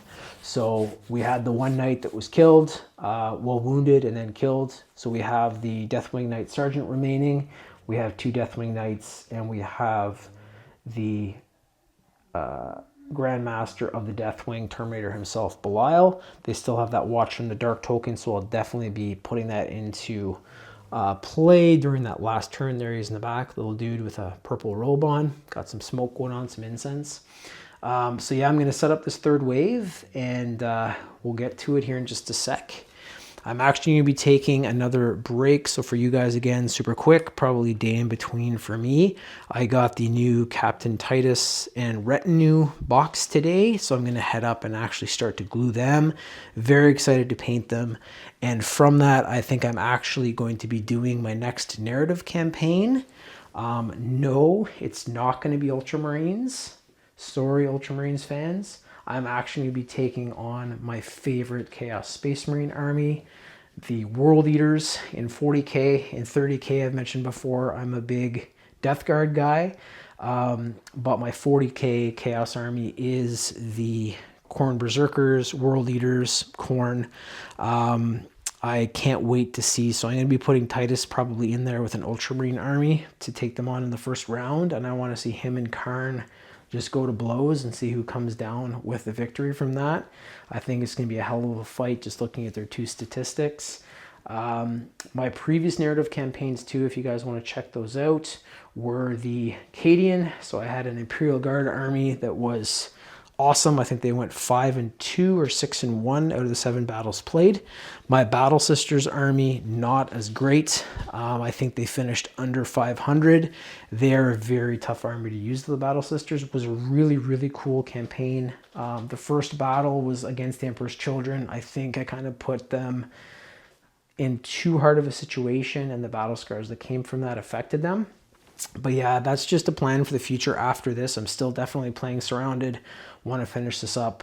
We still have the Crimson Fists and Black Templar after this. And then to finish it up, we have 2 of the last chapters ever created, or legions ever created, the Raven Guard and the Salamanders, to take on the same Tyranid force. So we're going to get through Surrounded first for sure, get through this battle. And then I think I'm going to be starting up that narrative campaign, narrative crusade with the World Eaters. But yeah, I'll see you guys soon. It'll just be a couple seconds for you, probably maybe 24 or 20 hours for me.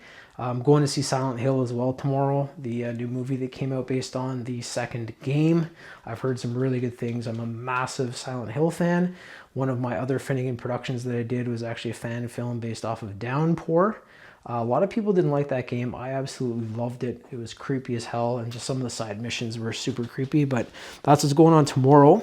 No football on Sunday other than the Pro Bowl. Super Bowl the next weekend, so I'm not sure I'll be doing any kind of battle then. But yeah, I'll see you guys in just a sec, and we'll get this third wave out and show you guys where everybody is. See you in a bit. Yes, just before I sign off, apologies. I wanted to show the casualties here. So we have the 1 Imperial Fist Terminator, 2 Deathwing Knight, 3 Assault Intercessor, and 1 Inner Circle Companion that have been killed for the first 2 rounds. The enemies that they have finished off, though, we covered the first wave last time. This is the medium wave. I think this does put the Dark Angels and Imperial Fists in first place. So we have all of the Von Rhin's Leapers dead, 3 Tyrant Guard, and 4 of the 5 Raveners. We also were able to wound the Hive Tyrant. So yeah, I just wanted to cover that before I sign off for the night. We'll see you guys in a couple of seconds. We are back, and wave 3 is here. Just going to show you guys the table. We have the Malceptor facing off against the Imperial Fist Eradicators. The Tyrannofex with that Rupture Cannon is going to be firing into our Heavy Intercessors that have been quite supportive of their force so far. They're also probably going to have to return the shots down towards the Tyrannofex if they want to maybe chip some wounds off, or they can try to help their first captain and take on the Norn Assimilator. The Norn Assimilator is staring down the Terminators and Darnath Lysander. Over here we have the Haruspecs facing off against the remaining Inner Circle Companions and the Assault Intercessors. And last but not least, we have the Deathwing Knights with 3 fighters left. Belial facing off against those 2 Screamer Killers. Last time I used these things in hand-to-hand combat. I don't know if I'm going to do that again. They have a very good ranged attack, and they're keeping just outside of the hand-to-hand combat range for the Deathwing Knights. So 5 inches for move is coming right about here. So just short of getting into hand-to-hand, and if they did do that, then the Screamer Killers would be able to jump them. But I might be doing range for this one, we'll see, because those Deathwing Knights have been pretty damn good in hand-to-hand combat. So we are going to start over here with the Imperial Fists. It is going to be their movement, then their shoot, and then any hand-to-hand combat that may occur. But the Hive Mind has been very smart and is keeping its models away from the range for that hand-to-hand combat run. And then we'll flip it over here after that and do the Dark Angels and then the Tyranid. So let's get to it over the tray. For this last Imperial Fists turn, I think we're going to be using every single model here. I might do a break in between and kind of sum everything up between the shots. We're going to start off with the Eradicators. The Melta Rifles and the Multi-Melta are actually in that Melta bonus range against the Malceptor. I put my Malceptor in close enough that it could jump into hand-to-hand if it wanted. It also has a very good ranged attack, so I've got a couple of options with it. But first thing is first, we are going to be using the Melta Rifle and then the Multi-Melta. This is not the Oath of Moment target. That's likely going to be the Norn Assimilator for the Imperial Fists that Darnath Lysander is facing off against. But let's get into this right now. So we're going to fire the first Melta Rifle. They did not move my Imperial Fists, so this has got the heavy bonus, hitting on a 2+. Didn't get it, and I'm just going to see the abilities again here. It's been a little bit. Yeah, so I'm just seeing here if the Malceptor has the monster keyword. It does. So there is an ability by the Eradicator squad called Total Obliteration. So each time a ranged attack made by a model in this unit targets a monster or vehicle, in this case a Malceptor is considered a monster, you can reroll the hit roll and can reroll the wound roll, and you can reroll the damage roll. So they are monster killers. So even though that didn't hit, it's going to hopefully hit this time because of that. If got another one. So we can't, one Melta Rifle, just click, click. It's either empty or it's jammed. The next one's going to fire here, so we're looking for a 2+. Hopefully we can make it. Okay, thank goodness. So the other Melta Rifle has fired. It is a strength 9 versus a toughness 11. We're going to need a 5 here. Got a 6. I could have re-rolled that also though. It is a -4 to AP, but the Malceptor does have an invulnerable 4+ save, so it's going to be able to save on a 4 here. And it did save it. So the Eradicators not doing great right now. I was really hoping they would have at least had one shot down. We do have the Multi-Melta hitting on a 3+. It usually is a 4+ because it's a much bigger, heavier weapon to try to keep static, especially for a superhuman space marine. But here we go, looking for 3s. Both of those are through. I could have re-rolled those. We're going to see how this goes now. It is that strength 9 of the weapon versus toughness 11, so 5s needed. Both didn't go, but I am going to be able to re-roll because that's not a real roll because of the Total Obliteration ability. So we got one through. There it is. That 4+ again, though, is coming into play here for the Malceptor, which is a pretty good save for an invulnerable. Not bad at all. It did not save. I'm just going to check in here, see if it's got a Feel No Pain.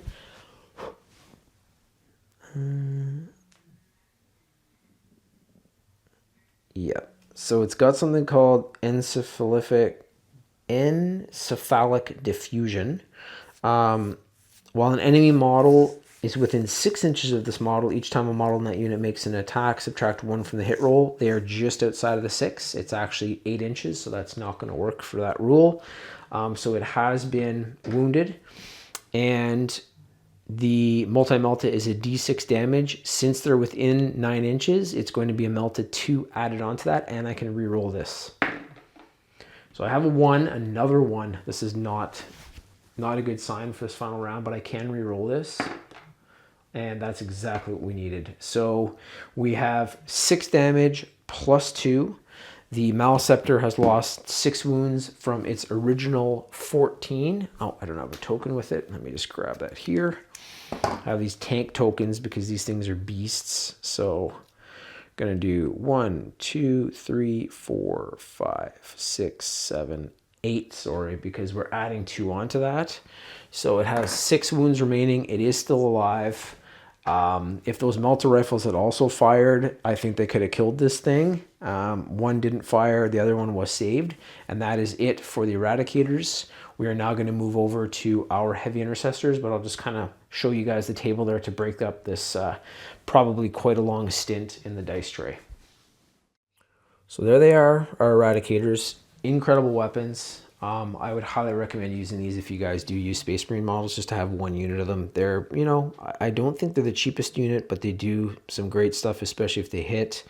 And that additional ability was fantastic. However, one of the melter rifles just didn't fire. The other one did. The Malceptor was able to save. It does have that 4+ invulnerable, but the multi-melted did fire, and it is down to 6 wounds from its original 14, taking 8 wounds.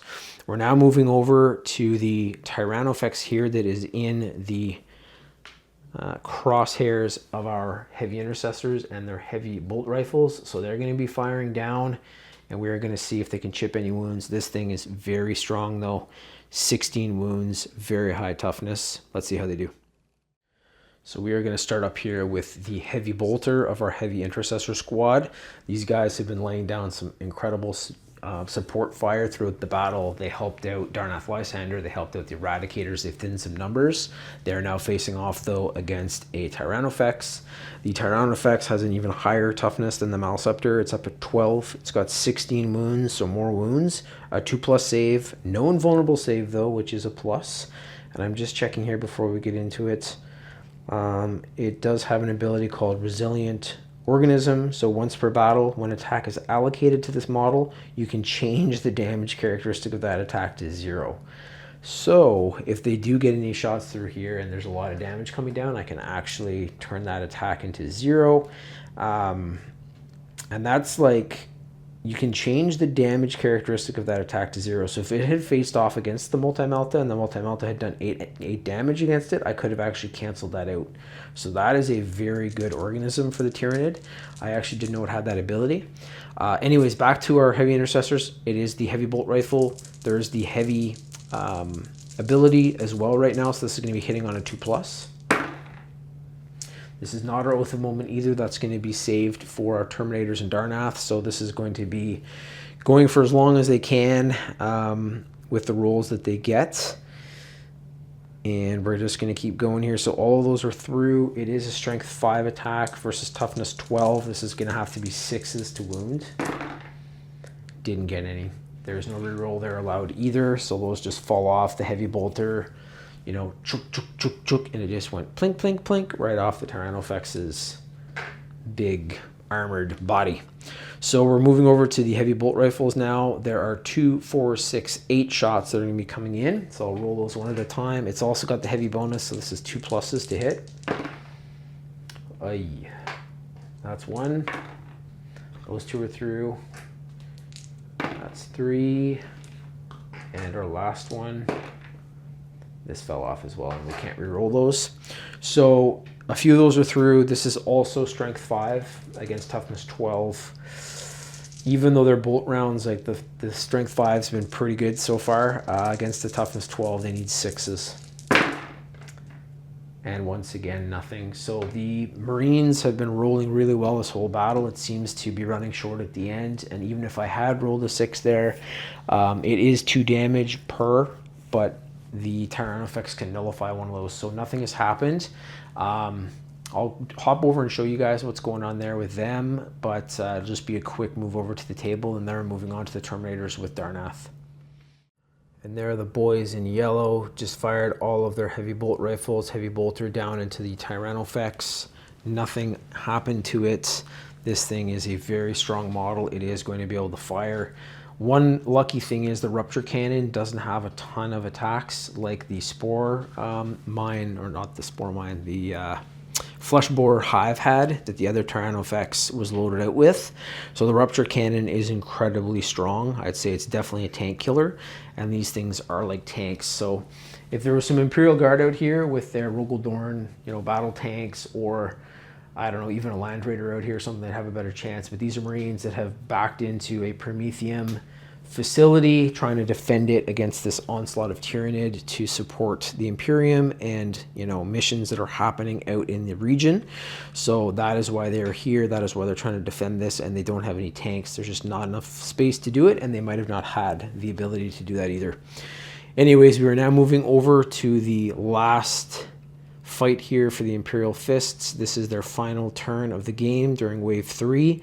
They are going to be able to do range attack on this Norn Assimilator. Again, assault cannon, storm bolters, not amazing against something like the Norn Assimilator, but maybe we will get some lucky rolls. We'll see what happens. And then for the counterattack, the Norn Assimilator has range. It also has incredible melee. Against 4 Terminators, though, and Darnath Lysander, we are going to see how it does. It is an incredible model. When I saw this thing, when they first released it, I was like, that's the model of the year. That thing looks just, the silhouette's incredible. It does have, I may get them messed up too. There's a Norn Emissary in the Norn Assimilator. There's a different variant of this, which is more like psychically driven, but this is the one that I wanted 1000%. It's got that crazy, like, Queen Alien tail from Aliens. It's got that kind of look to it too, so a very, very cool model. And it's facing off against some absolutely sick looking models too in those Imperial Fist Terminators. So let's get over to the tray, and hopefully the Emperor is looking down on these guys and they can do some awesome rolls to take some wounds off the Norn Assimilator, because they are not in hand-to-hand combat range. The Hive Mind made sure of that. So here we are. This is their Oath of Moment target for the Imperial Fist side of the table. They are taking on the Norn Assimilator. I made sure that I was looking at the right profile. It is the Norn Assimilator. There's going to be some buffs here that Darnath can give to the Terminators later on when they start receiving attacks back from the Norn Assimilator, unless they have some absolutely incredibly lucky rolls. I don't think they have enough shots actually to take this thing out, but we are going to get them over. And the Terminators, as we saw earlier, because they are Imperial Fist, have the special ability of Fury of the First.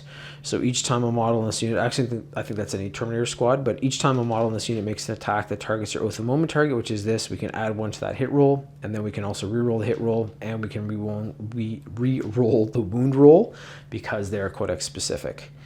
All right, so let's get to it. We're going to start off again, as always, with our assault cannon.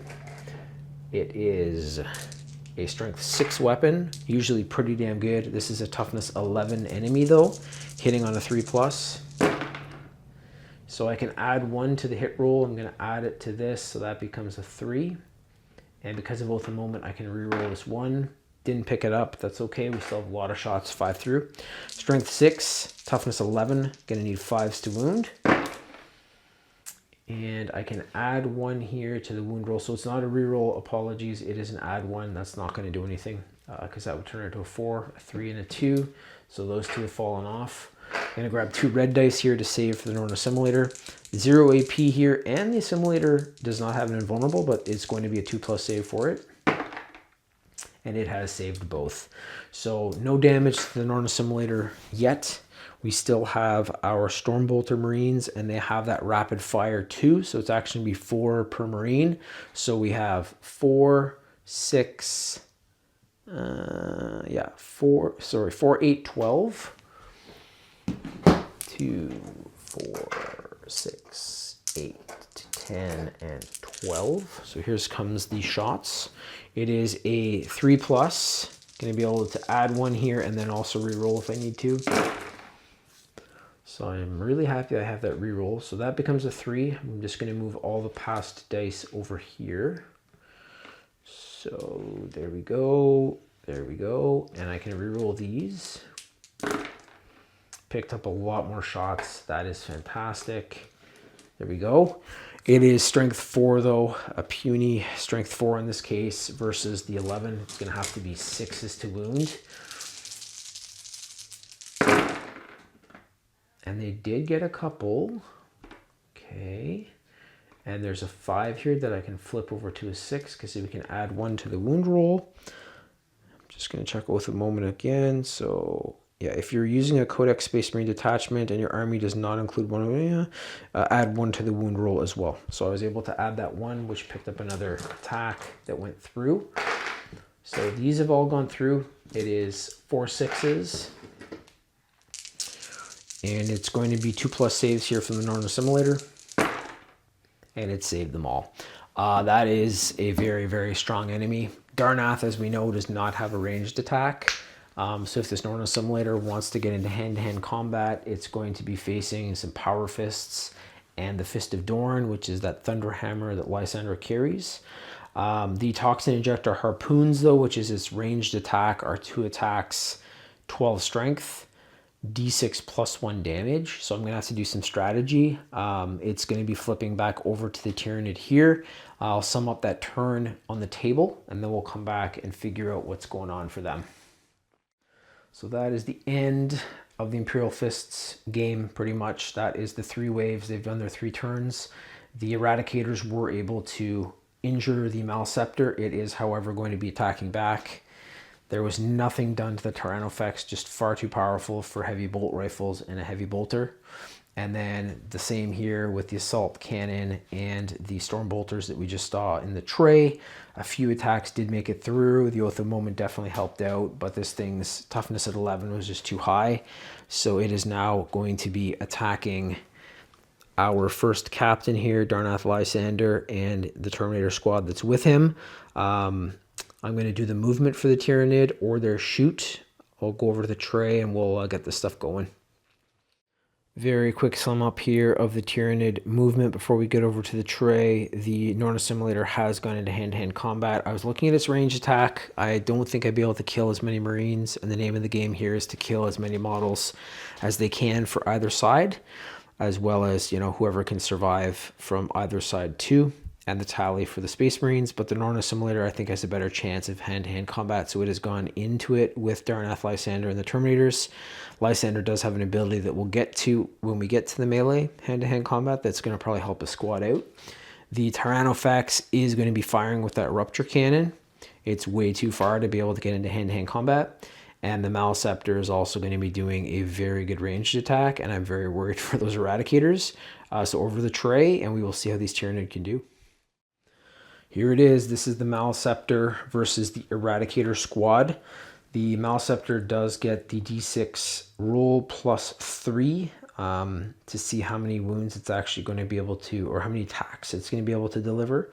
I'm just checking again that encephalic diffusion, and they're still not within 6 inches, so it's not going to matter here, and they can't fight back anyways. So it's going to be d6 to see how many attacks we're getting, plus 3. Ooh, that's good for the Space Marines. There's no reroll there either, so it's got 4 attacks total. This could have been 9, so that is good. Hitting on a 3+. And another one fell off. 3 are through. 3, 3, 5. It's a strength 10 versus toughness 6. 3s to wound. It did pick up all those wounds. It is a -2 to AP. Our Eradicators do not have an invulnerable save, so they're going to be making a 5+ here. 1 was saved. I'm just going to check their abilities here again, if they're able to do anything. No, it's all in regards to their offense. We saw they got to reroll last turn there. So 1 was saved. These 2, however, were not high enough. We needed 5s. They got 3s. It is 3 damage per. So we have 3, 6. That is 2 dead Eradicators. So our Multi-Melta Marine and our Melta Rifle Marine are dead. There is the Sergeant remaining from the Melta squad, the Eradicator squad. So the Eradicator Sergeant has survived. The Malceptor has also survived this battle. So that is 1 check in the box for the Imperial Fists. We're going to keep moving along here and see what happens to our heavy intercessors, because guess what? It's time for the Tyrannofex to fire with that massive Rupture Cannon.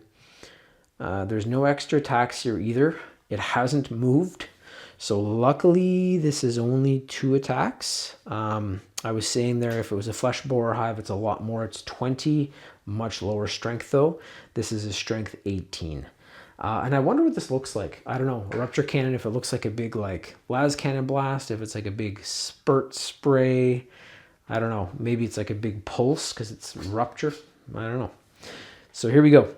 It is 2 attacks, hitting on a 2+ because of the heavy bonus. Ooh, that was a 1 for a second. Both of those are through. This is strength 18, toughness 6, 2s to wound. Got both of those. Just checking again here. Yeah, resilient organism was for its defense. I was able to use that last time. So these two are both through.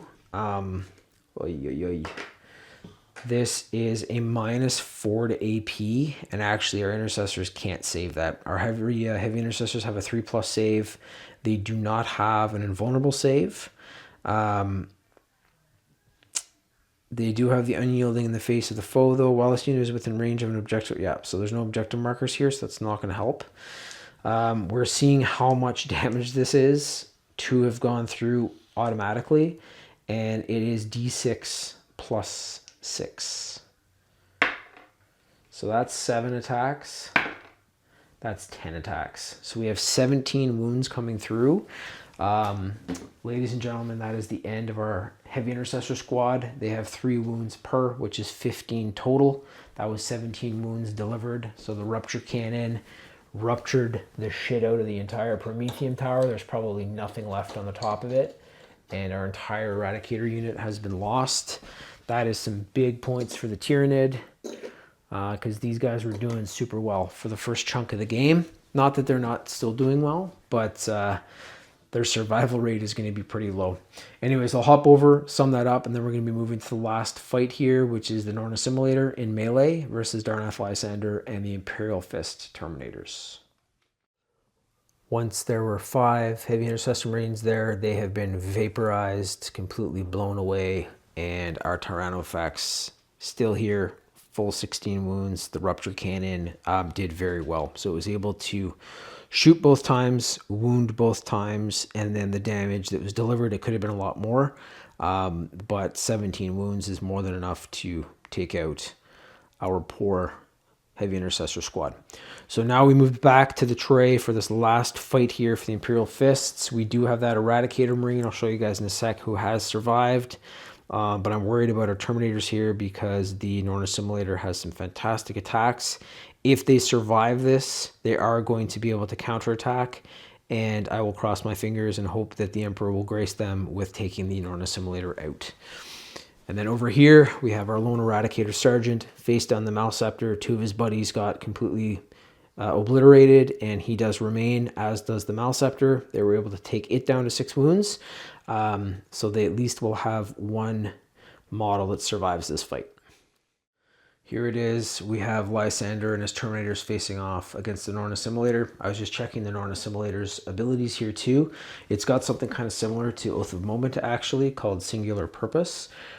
Since the Oath of Moment target is the Norn Assimilator for the Imperial Fists in this round, I might as well say that it's the same for it, and that Terminator squad and Lysander are its singular purpose. So with this, select 1 enemy unit, I've just outlined who that is, until the end of the battle. Each time this model makes an attack that targets that unit, you can reroll the hit roll and you can reroll the wound roll.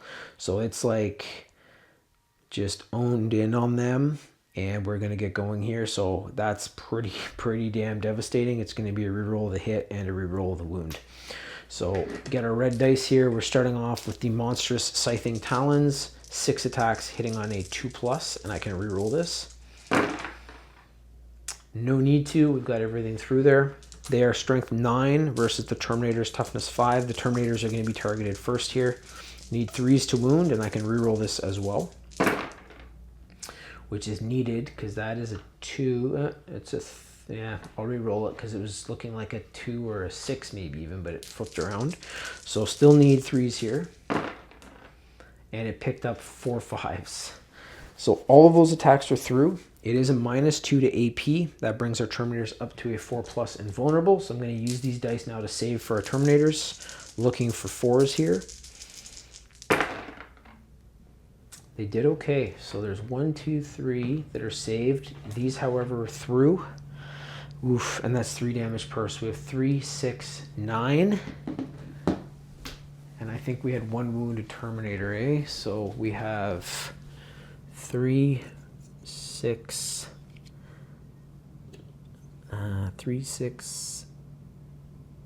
7, 8, 9. So our Sergeant is still alive. He's got 1 wound. The Norn Assimilator has been able to kill 3 of the Terminators. So we lost 2 Stormbolter variant Terminators and the Assault Cannon Terminator. And now there's actually extra attacks with the Norn Assimilator, and all those rules still apply. So these are the Toxin Injector Harpoons, and they're actually stronger, coming in at a strength 12. Any wounds that are allocated here too are going to spill over to Darnath. He's going to have his own save though. So because this is a unit together, it's not like the wounds just stop. So the Norn Assimilator is not fighting one model, it's fighting a unit. As far as I know with the rules, that's what I've read and what makes sense. If you guys have anything to say about that, let me know, but that's how I'm seeing it. So we're going to be doing 4 attacks here, hitting on a 2+.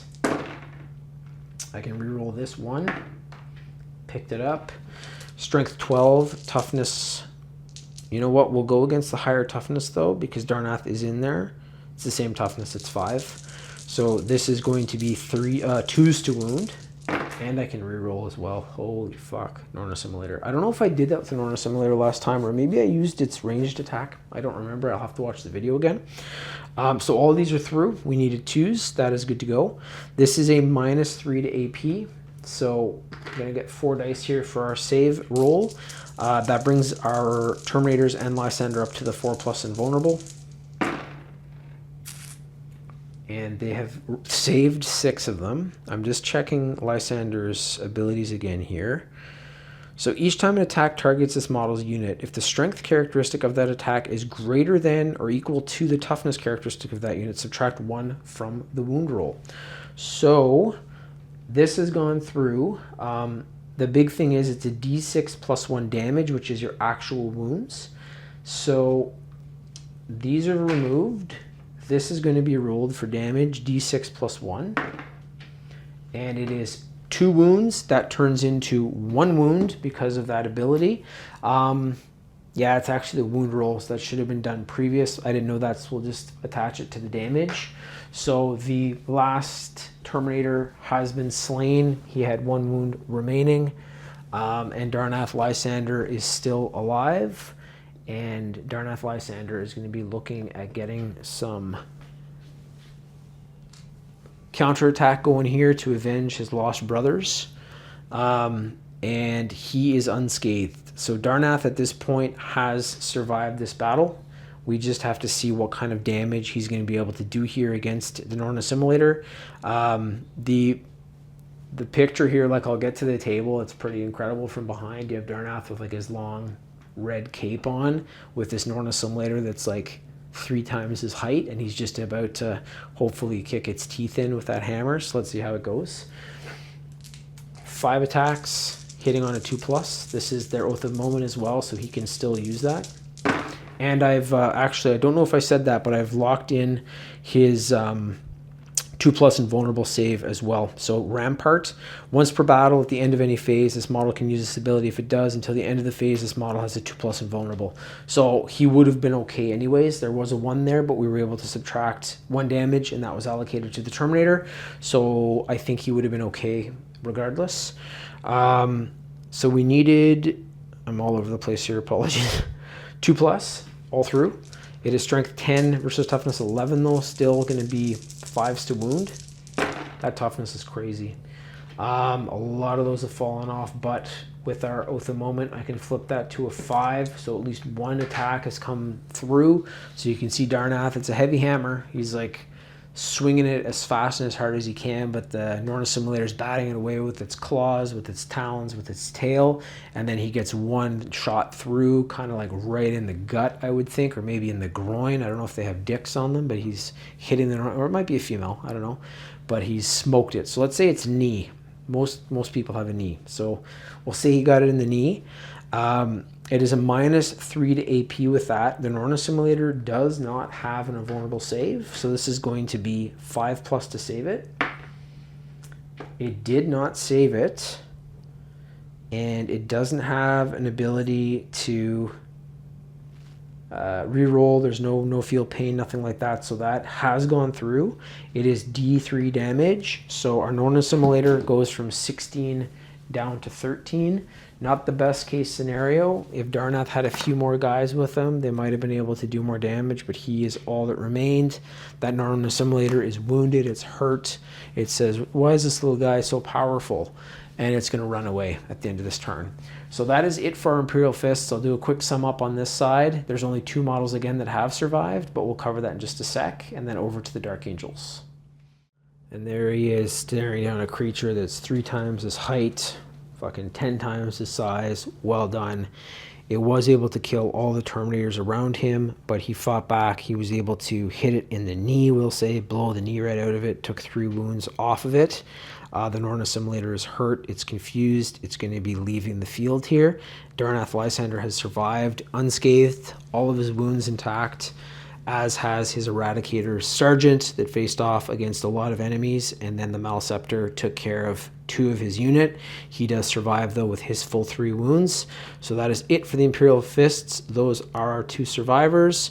They're able to go back up to the fleet that's waiting ahead to let them know what's going on this planet, and there's going to be an exterminatus likely done on this planet to wipe out all the Tyranid from orbit. So over to our Dark Angels, just to show you guys what's going on there, because it's been a bit. We have the Deathwing Knights, no range there, out of range for melee as well to get into it with the Screamer Killers. And then we have the Harrowspecs versus the Inner Circle Companions and the Assault Intercessor. Again, the Hive Mind, very smart, kept them out of range to be able to get into hand-to-hand. So that's going to be all a bunch of pretty weak range fights going on there from their pistols, but we'll get over the tray, get that starting, and it's going to be shoots for the first bit, and then it moves right back to the Tyranid. Say it's a little bit Bourns, but I was hoping those Deathwing Knights would be able to get into more hand-to-hand combat. The Hive Mind's not going to let that happen, and I play strategically for both sides, so there's no sense in 2 Screamer Killers going into hand-to-hand combat with probably the Dark Angel's best hand-to-hand combat guys, other than the Lion himself. And they also have a super good ranged attack, so that's what we're going to do. I am not going to make this my Oath of Moment target for the Dark Angels. That's actually going to be on the other side against the Harrowspecs, and I think I'm going to give that to the Assault Intercessors because they do have that plasma pistol to give me the best shot I have at maybe not taking the enemy out, but wounding them. But first thing is first, we are going to get Belial going here with his Mastercrafted Stormbolter. It's actually done some damage in the previous turns, so let's see how this goes. I'm just reading the abilities again here. So each time a melee attack, that's going to maybe happen, maybe not, so that doesn't really pertain. Yeah, so nope, we're good to go. He's going to be firing. No bonuses here. It is 2 attacks. Plus his rapid fire 2 because they're within 12 inches. So he has 4 hitting on a 2+. And he can't reroll that. It is strength 4 versus toughness. They're pretty high. Toughness 9. So this is going to be 6s to wound. And Belial has plinked off with his Mastercrafted Stormbolter. Nothing has been done, and that is it for our Deathwing Knights. While we're live in the tray here, might as well flip it right over to our Inner Circle Companions and our Assault Intercessors. I'm going to start with the Assault Intercessors because they have the Oath of Moment locked in for them. It is going to be the Plasma Pistol of the Sergeant firing first. I can reroll the hit. I can't add anything to the wound because they're not like a codex specific like the Imperial Fists or Ultramarines. Or Salamanders or Raven Guard or Crimson Fists. So here we go. This is hitting on a 3+. I can reroll that. And they got it. So that picked it up. It is strength 7 versus that toughness 9. So a little bit better, not much, but they are hitting on a 5. Didn't get it. Can't reroll that one. Can't add anything to it. So the plasma pistol has fallen off. I still do have the heavy bolt pistol of the other Assault Intercessor. Can reroll this too if I have to. Hitting on a 3+. Gonna need that reroll. The rolls are not great at the end of the game for these Space Marines. So that is a 5. That makes it through. It is 4 against 9, 6 to wound. And didn't get that either. So the Screamer Killers, like not as strong as the other bioforms that are out here, but still strong enough with that toughness 9. They're not in the double digits, but they're still pretty damn good. This is now our Inner Circle Companions. Again, they have not really been able to do their hand-to-hand combat might because the Hive Mind has kept them away, the Tyranid models away from them. This is our Oath of Moment target, so yeah, it's only for one unit though, so they're not going to be able to use that bonus. They're hitting on 3 pluses here with their heavy bolt pistols. 1 attack each. They both got it. That's great. Strength 4, toughness 9, 6 to wound. And they did not get it. So that is it for our Inner Circle Companions and our Assault Intercessor. It is now flipping over to the Tyranid. I will break this up, get some stuff in the tray. You know what? I'll just pull the camera off right now because the table is just right over here. So yeah, that was not great. The Deathwing Knights though do not have any range. In future, maybe I would have brought in Deathwing Terminators that would have had kind of a bit of a special loadout. They have like the heavy plasma cannon. They do have storm bolters, so that probably would have helped out in at least getting a few more rounds down range. The Deathwing Knights do not have psychic attacks, don't have any range at all. So this is a unit that has to be put into like a Rhino or a Land Raider, driven in under protection, dropped out like literally on the footstep of the enemy, and then they can go in and just chop whatever the hell they want up. But being this far away and only each wave being 1 turn, it's really kind of hurt them. Over here as well, they do have range, not incredible strength weapons though with those heavy bolt pistols. The plasma pistol tried, but it didn't work. And the Haruspex is still here with full 14 wounds. It has a pretty damn good range attack, so it's going to be doing that. It also has a very good melee attack and is likely in range there too. I'll consider my options. I'll look at both profiles here for the Haruspex and for the Screamer Killers and then go from there. The big thing is if one Screamer Killer jumps into hand-to-hand combat, both have to go in because they're not going to be able to do range. And I'm worried that those Deathwing Knights might survive the onslaught of the hand-to-hand combat attacks and then be able to come back and chop up the Screamer Killers, because that's exactly what happened to them last game against Marnius and his Victrix Honor Guard.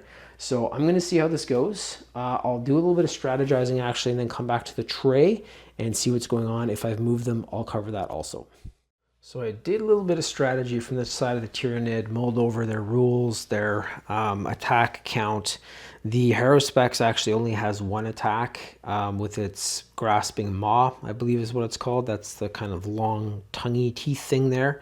It's got a lot more attacks in hand-to-hand combat. So it was within 8 inches, which is its movement. It has gone in, locked into hand-to-hand combat with the Assault Intercessors and the Inner Circle Companions. So they might get a chance to fight here. We will see how potent that Haruspex is. And then I actually did the same thing over here. Not just because this is going to be an absolutely incredible, entertaining melee fight, but the Screamer Killers have a D6 plus 3 with that Bioplasmic Scream. Their hand-to-hand combat attacks are 10 guaranteed. I don't have to worry about a bunch falling off. So, well, they could still not roll well, but if I don't get the attacks from a D6 plus 3, like I roll more 1s or 2s, which I've been doing, it's going to be maybe even half the attacks or less than what I could get with their hand-to-hand combat. So this is going to be the Tyranid first. I'm going to start up actually with the Haruspex across the table there, and then we're going to get over to the Screamer Killers, and we're going to see how this one ends. And hopefully those Deathwing Knights don't turn out like our poor Flesh Terror Terminator up on the hillside here, or our Space Wolf over there in the case of the Assault Intercessors. So over the tray, let's get this going. Alrighty, y'all, this is for everything. We have the Haruspex fighting here against the Assault Intercessors and the Inner Circle Companions. The first set of wounds are going to be allocated to the Assault Intercessors because I want to have those Calibanite Great Swords from the Inner Circle Companions available if they don't get killed here to be able to fight back. Hope the audio has been better this time too. I had you guys dangling off of like a hoodie string last time, and I was able to get my wireless mic kind of hooked up to my hoodie here, so I'm hoping it sounds a lot better. This is a fantastic mic. Yeah, it's not that my other one wasn't, but I'm hoping that the audio is a lot more crisp here for you guys to really get some good audio. So here we go. This is the melee weapons of the Haruspex. We have the Ravenous Maw, which is 14 attacks. And then we have additional extra attacks by the Shoveling Claws.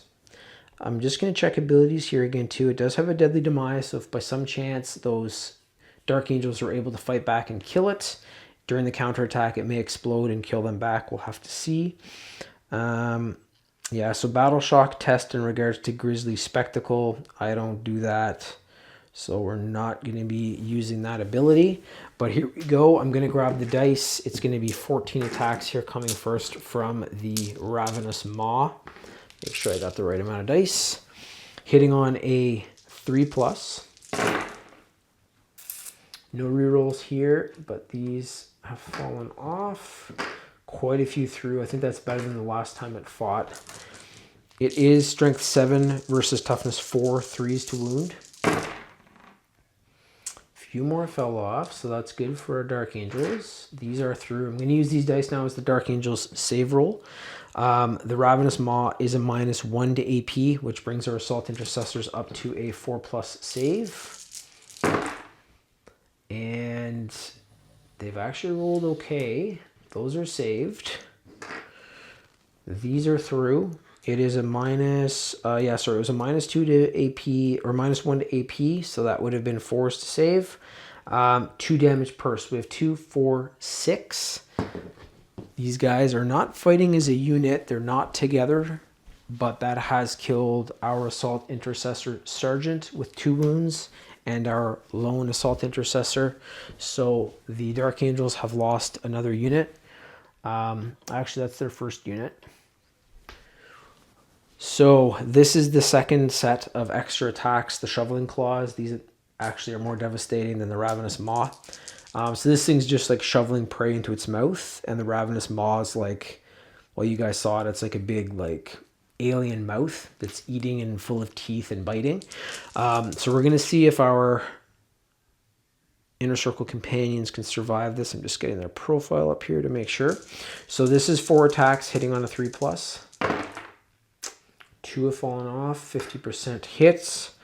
Strength 14, toughness 4, 2s to wound. Both of those are through. It's a -2 to AP. The Inner Circle companions do not have an invulnerable save, so this is 5+. 1 was saved, but since this is a massive shoveling mouth, 1 is through, and it's actually D6 +1 damage, so we'll switch back to red for the count. So 3 + 1 is 4 wounds. There's 3 wounds per Inner Circle companion, so we have lost one of our Inner Circle companions. The Inner Circle companion champion or sergeant is still alive though, and he's going to be fighting back here in just a sec with 1 wound that remains. So that was a lot of wounds through. These are also, like, I'm just looking at the models. They're sick. I was saying they're on a simulator sick. Look at this guy. And he's got, like, I don't know if you can see, but he's got, like, a Lion L. Johnson face, too. Just so cool with that dark green, the gold, and the purple.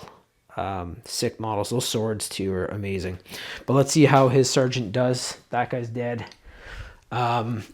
They are fighting back here with the, or I should say he is fighting back with the Calibanite Greatsword. There's 2 profiles here, so a strike and a sweep. The strike does more damage, so I'm going to be leading with that. I need to have a higher strength, higher damage attack here to hopefully do anything. The toughness of the Haruspecs is still very high, but we'll see how this goes. So it is 4 attacks, hitting on a 3+. So I'm just going to see if they have any abilities here, because we haven't really been able to use them. So each time a model in this unit makes an attack that targets a character unit, add 1 to the hit roll. So is this considered a character unit? It is not. It is a monster, Great Devourer, Harvester, Haruspecs, but it is not a character model. So I'm not going to be able to add anything to it.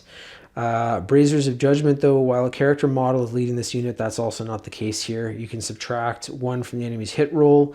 They don't have a character leading them, and the Inner Circle themselves are not characters models. So we have 2 through at least. Strength 6 versus toughness 11. I'm going to need 5s here. 1 is through. He's fighting with everything he's got left with that 1 wound. He's probably bleeding. One of the, maybe he was in the maw for a second. His 2 buddies or his 1 buddy got eaten up, and then he was like in the mouth, but he was able to slash it and get out. This is through. It's a -2 to AP. The Haruspex does not have an invulnerable, so this is going to be a 5+ save. And it saved it. So he fought with all of his might. He was not able to take out the Haruspex. I'll bring you guys over to the table actually while we're live here. So there it is. That is the final showdown. The Haruspex survives with all full 14 wounds. And we do have one of our Inner Circle companion left with that amazing Calibanite greatsword. He has 1 wound, so he has survived this battle. The Haruspex is also going to leave. He says, I'm not taking on that guy. We're now going to move over, conclude this fight. This is going to be it. It's our Screamer Killers with the initiative against the Deathwing Knights and Grandmaster of the Deathwing Terminators, Belial.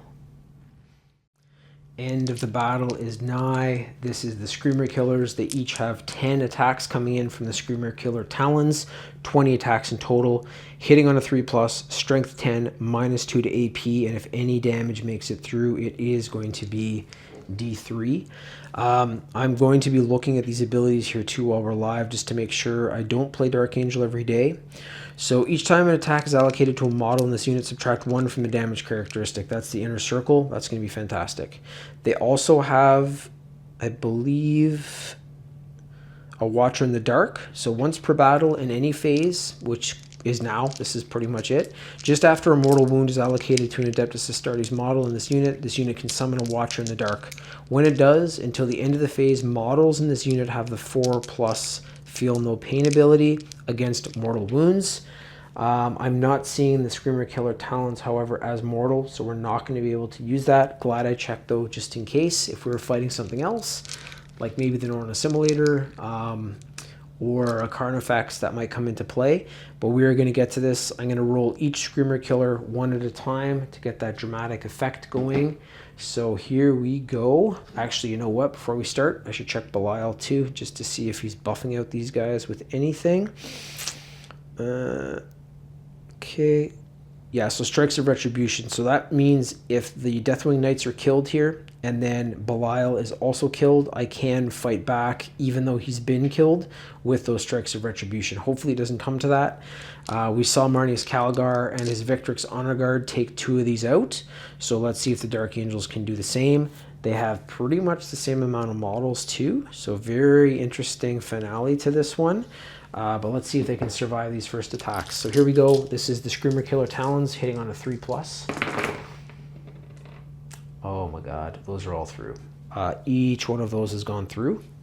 It is a strength 10 versus toughness 5. This is 2s to wound even against Terminators.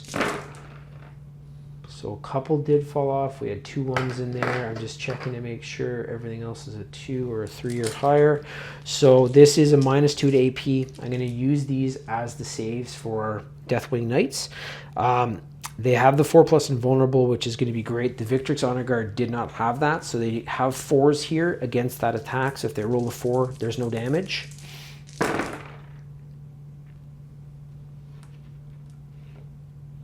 And not many 4s rolled. So we had 2 that were saved. I'm just going to check their abilities one more time because this is going to really matter on what they're fighting back with here. Yeah, so each time an attack is allocated to a model in this unit, subtract 1 from the damage characteristic of that attack. So these are all through. It's not going to make much of a difference. The Screamer Killers, when they roll well, I would say are probably up there with some of the best hand-to-hand combat models in the game, because this is 3 damage per attack. So we have 3, 6, 9, 12, 15, 18 wounds. And I'm going to, I'll take one of these out. So that's a subtract 1. So we have, instead of 3, this one was 2. So that's, we have 3, 6, 9, 12, 15, 16, 17 wounds. Our Deathwing Knights have 4 wounds apiece. So they are done. So we had 4, 8, 12. If I had known that too, because this might spill over to Belial. So yeah, that was 4, 12, 16, and we had 17 attacks, right? 3, 6, 9, 12, 15, 16, 17. Yeah. So Belial has taken 1 wound as well. Unless... Yeah, he's got the... Hold on, the Watcher in the Dark, because we had that ability locked in. I just have to check this out. I'll come right back. I'm just going to read the Watcher in the Dark and see if I'm making sure those wounds are allocated correctly. So many rules. So many rules. So I was just checking there. The Watcher in the Dark is again against mortal wounds. This is going to flip over. So 1 wound was allocated from that initial attack by the Screamer Killer to Belial. So he has gone from 6 wounds down to 5. We still have a full Screamer Killer that has to attack him too. 4, 6, 8, 10. Grabbing those attack dice right now. This does not bode well. Can't use the Watcher in the Dark. These are not mortal wound attacks. So it's not looking good, and Belial is all by himself now. So these wounds, possibly 30, if I roll well, are all going to be allocated to him.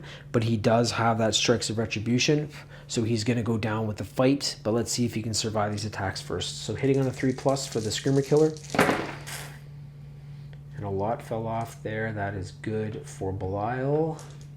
We have 6 of the 10 that are through. Oh, was that a 2? I think it might have been. So we have 50% going through, unless I hit that with my finger. I put my hand over it so I couldn't see. You guys may have seen it. This is Strength 10, Toughness 5, 2s to wound against a character model that is a Grandmaster of the Dark Angels. Anyways, here we go. So those are all through also.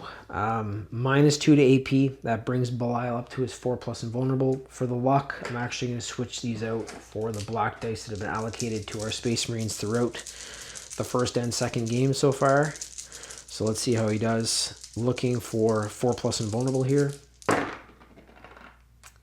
He has saved 2. 1, 2.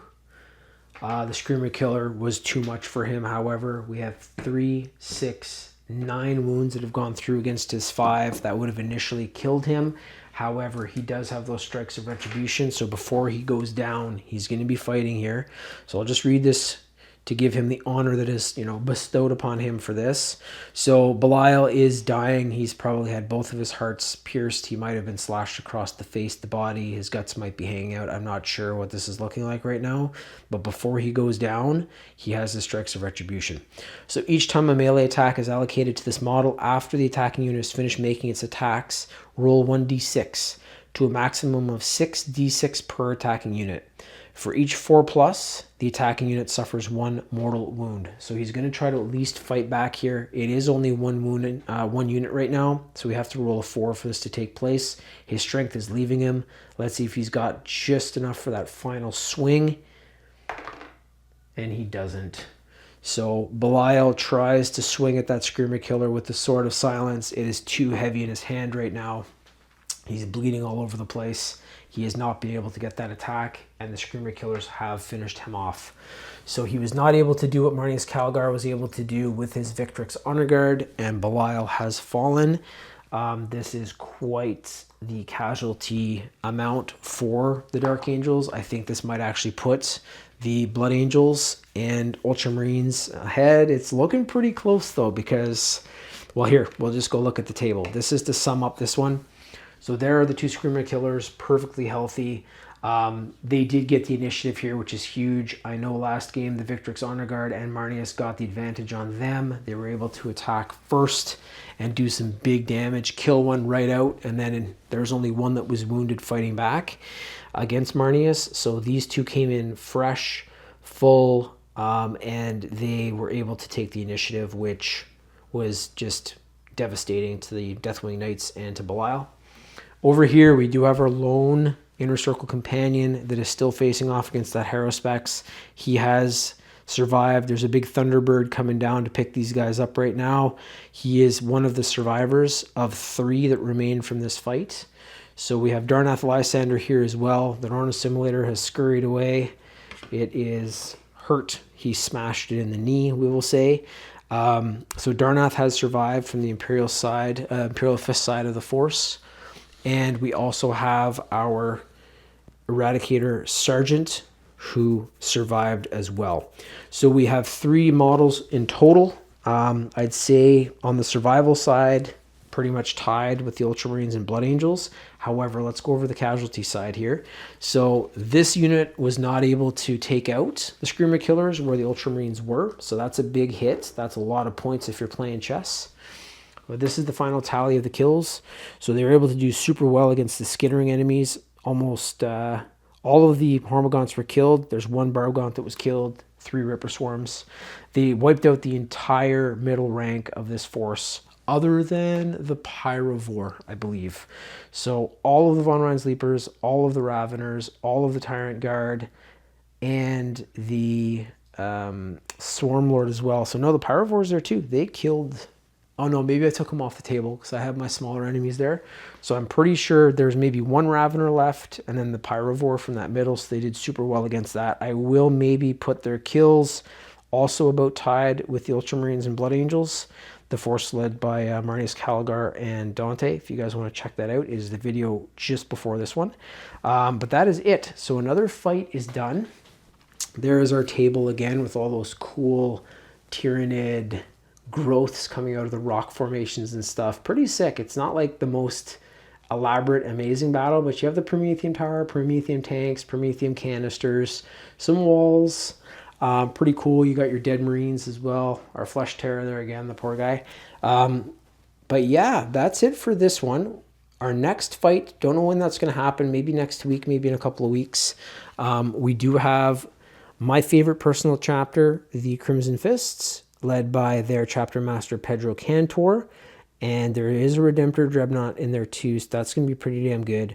And they're teamed up with their other successor chapter at the back here from the Imperial Fists, the Black Templar, and they are almost 100% chapter specific to them, except for the Blade Guard veterans at the end, but everything else in here is Black Templars, so that's going to be super interesting to see how they do. And then my Crimson Fists are the Imperial Fists mixed with some Ultramarine glory because they have that Codex ability. The Black Templar will not. So our forces so far have had one that has the full Codex ability, the other one that has had half of it. So this will be another interesting fight. Again, I think they're going to do super well against that first wave. Medium wave, we will see. And our Redemptor Dreadnought's going to have a lot of heavy weight in front of it, taking on that final third wave with those big monstrous enemies we just saw. And hopefully Pedro can survive. We also have Chaplain Grimaldus there at the back, which is the chief chaplain for the Black Templar, and he has his servitors with him. So it's going to be a real cool fight. One chapter that's kind of just insanely zealous in regard to crusading and trying to take the universe in the name of their Primarch, Rogel Dorn. And then their, cousins, their successor chapter as well, the Crimson Fist. They're a little more, I would say, grounded. They hate orcs, but they're more grounded and definitely follow that codex to a T. So we'll see how it goes. It's going to be super interesting to see the two successors go forward and how many kills they'll get and how many casualties they'll take. That's it for now, though. Finnigan 40K. Really hope you guys enjoyed this one. Again, I had an absolute blast doing it. So much fun. Check out our other playlists. We've got tons. There's Fight Force 4, 2 narratives up. I have the Last Stand series, which is similar to this. And then, of course, we have Surrounded, which is the one you just watched. Yeah, thank you guys again. Have a good one, and we'll see you soon. Bye-bye for now.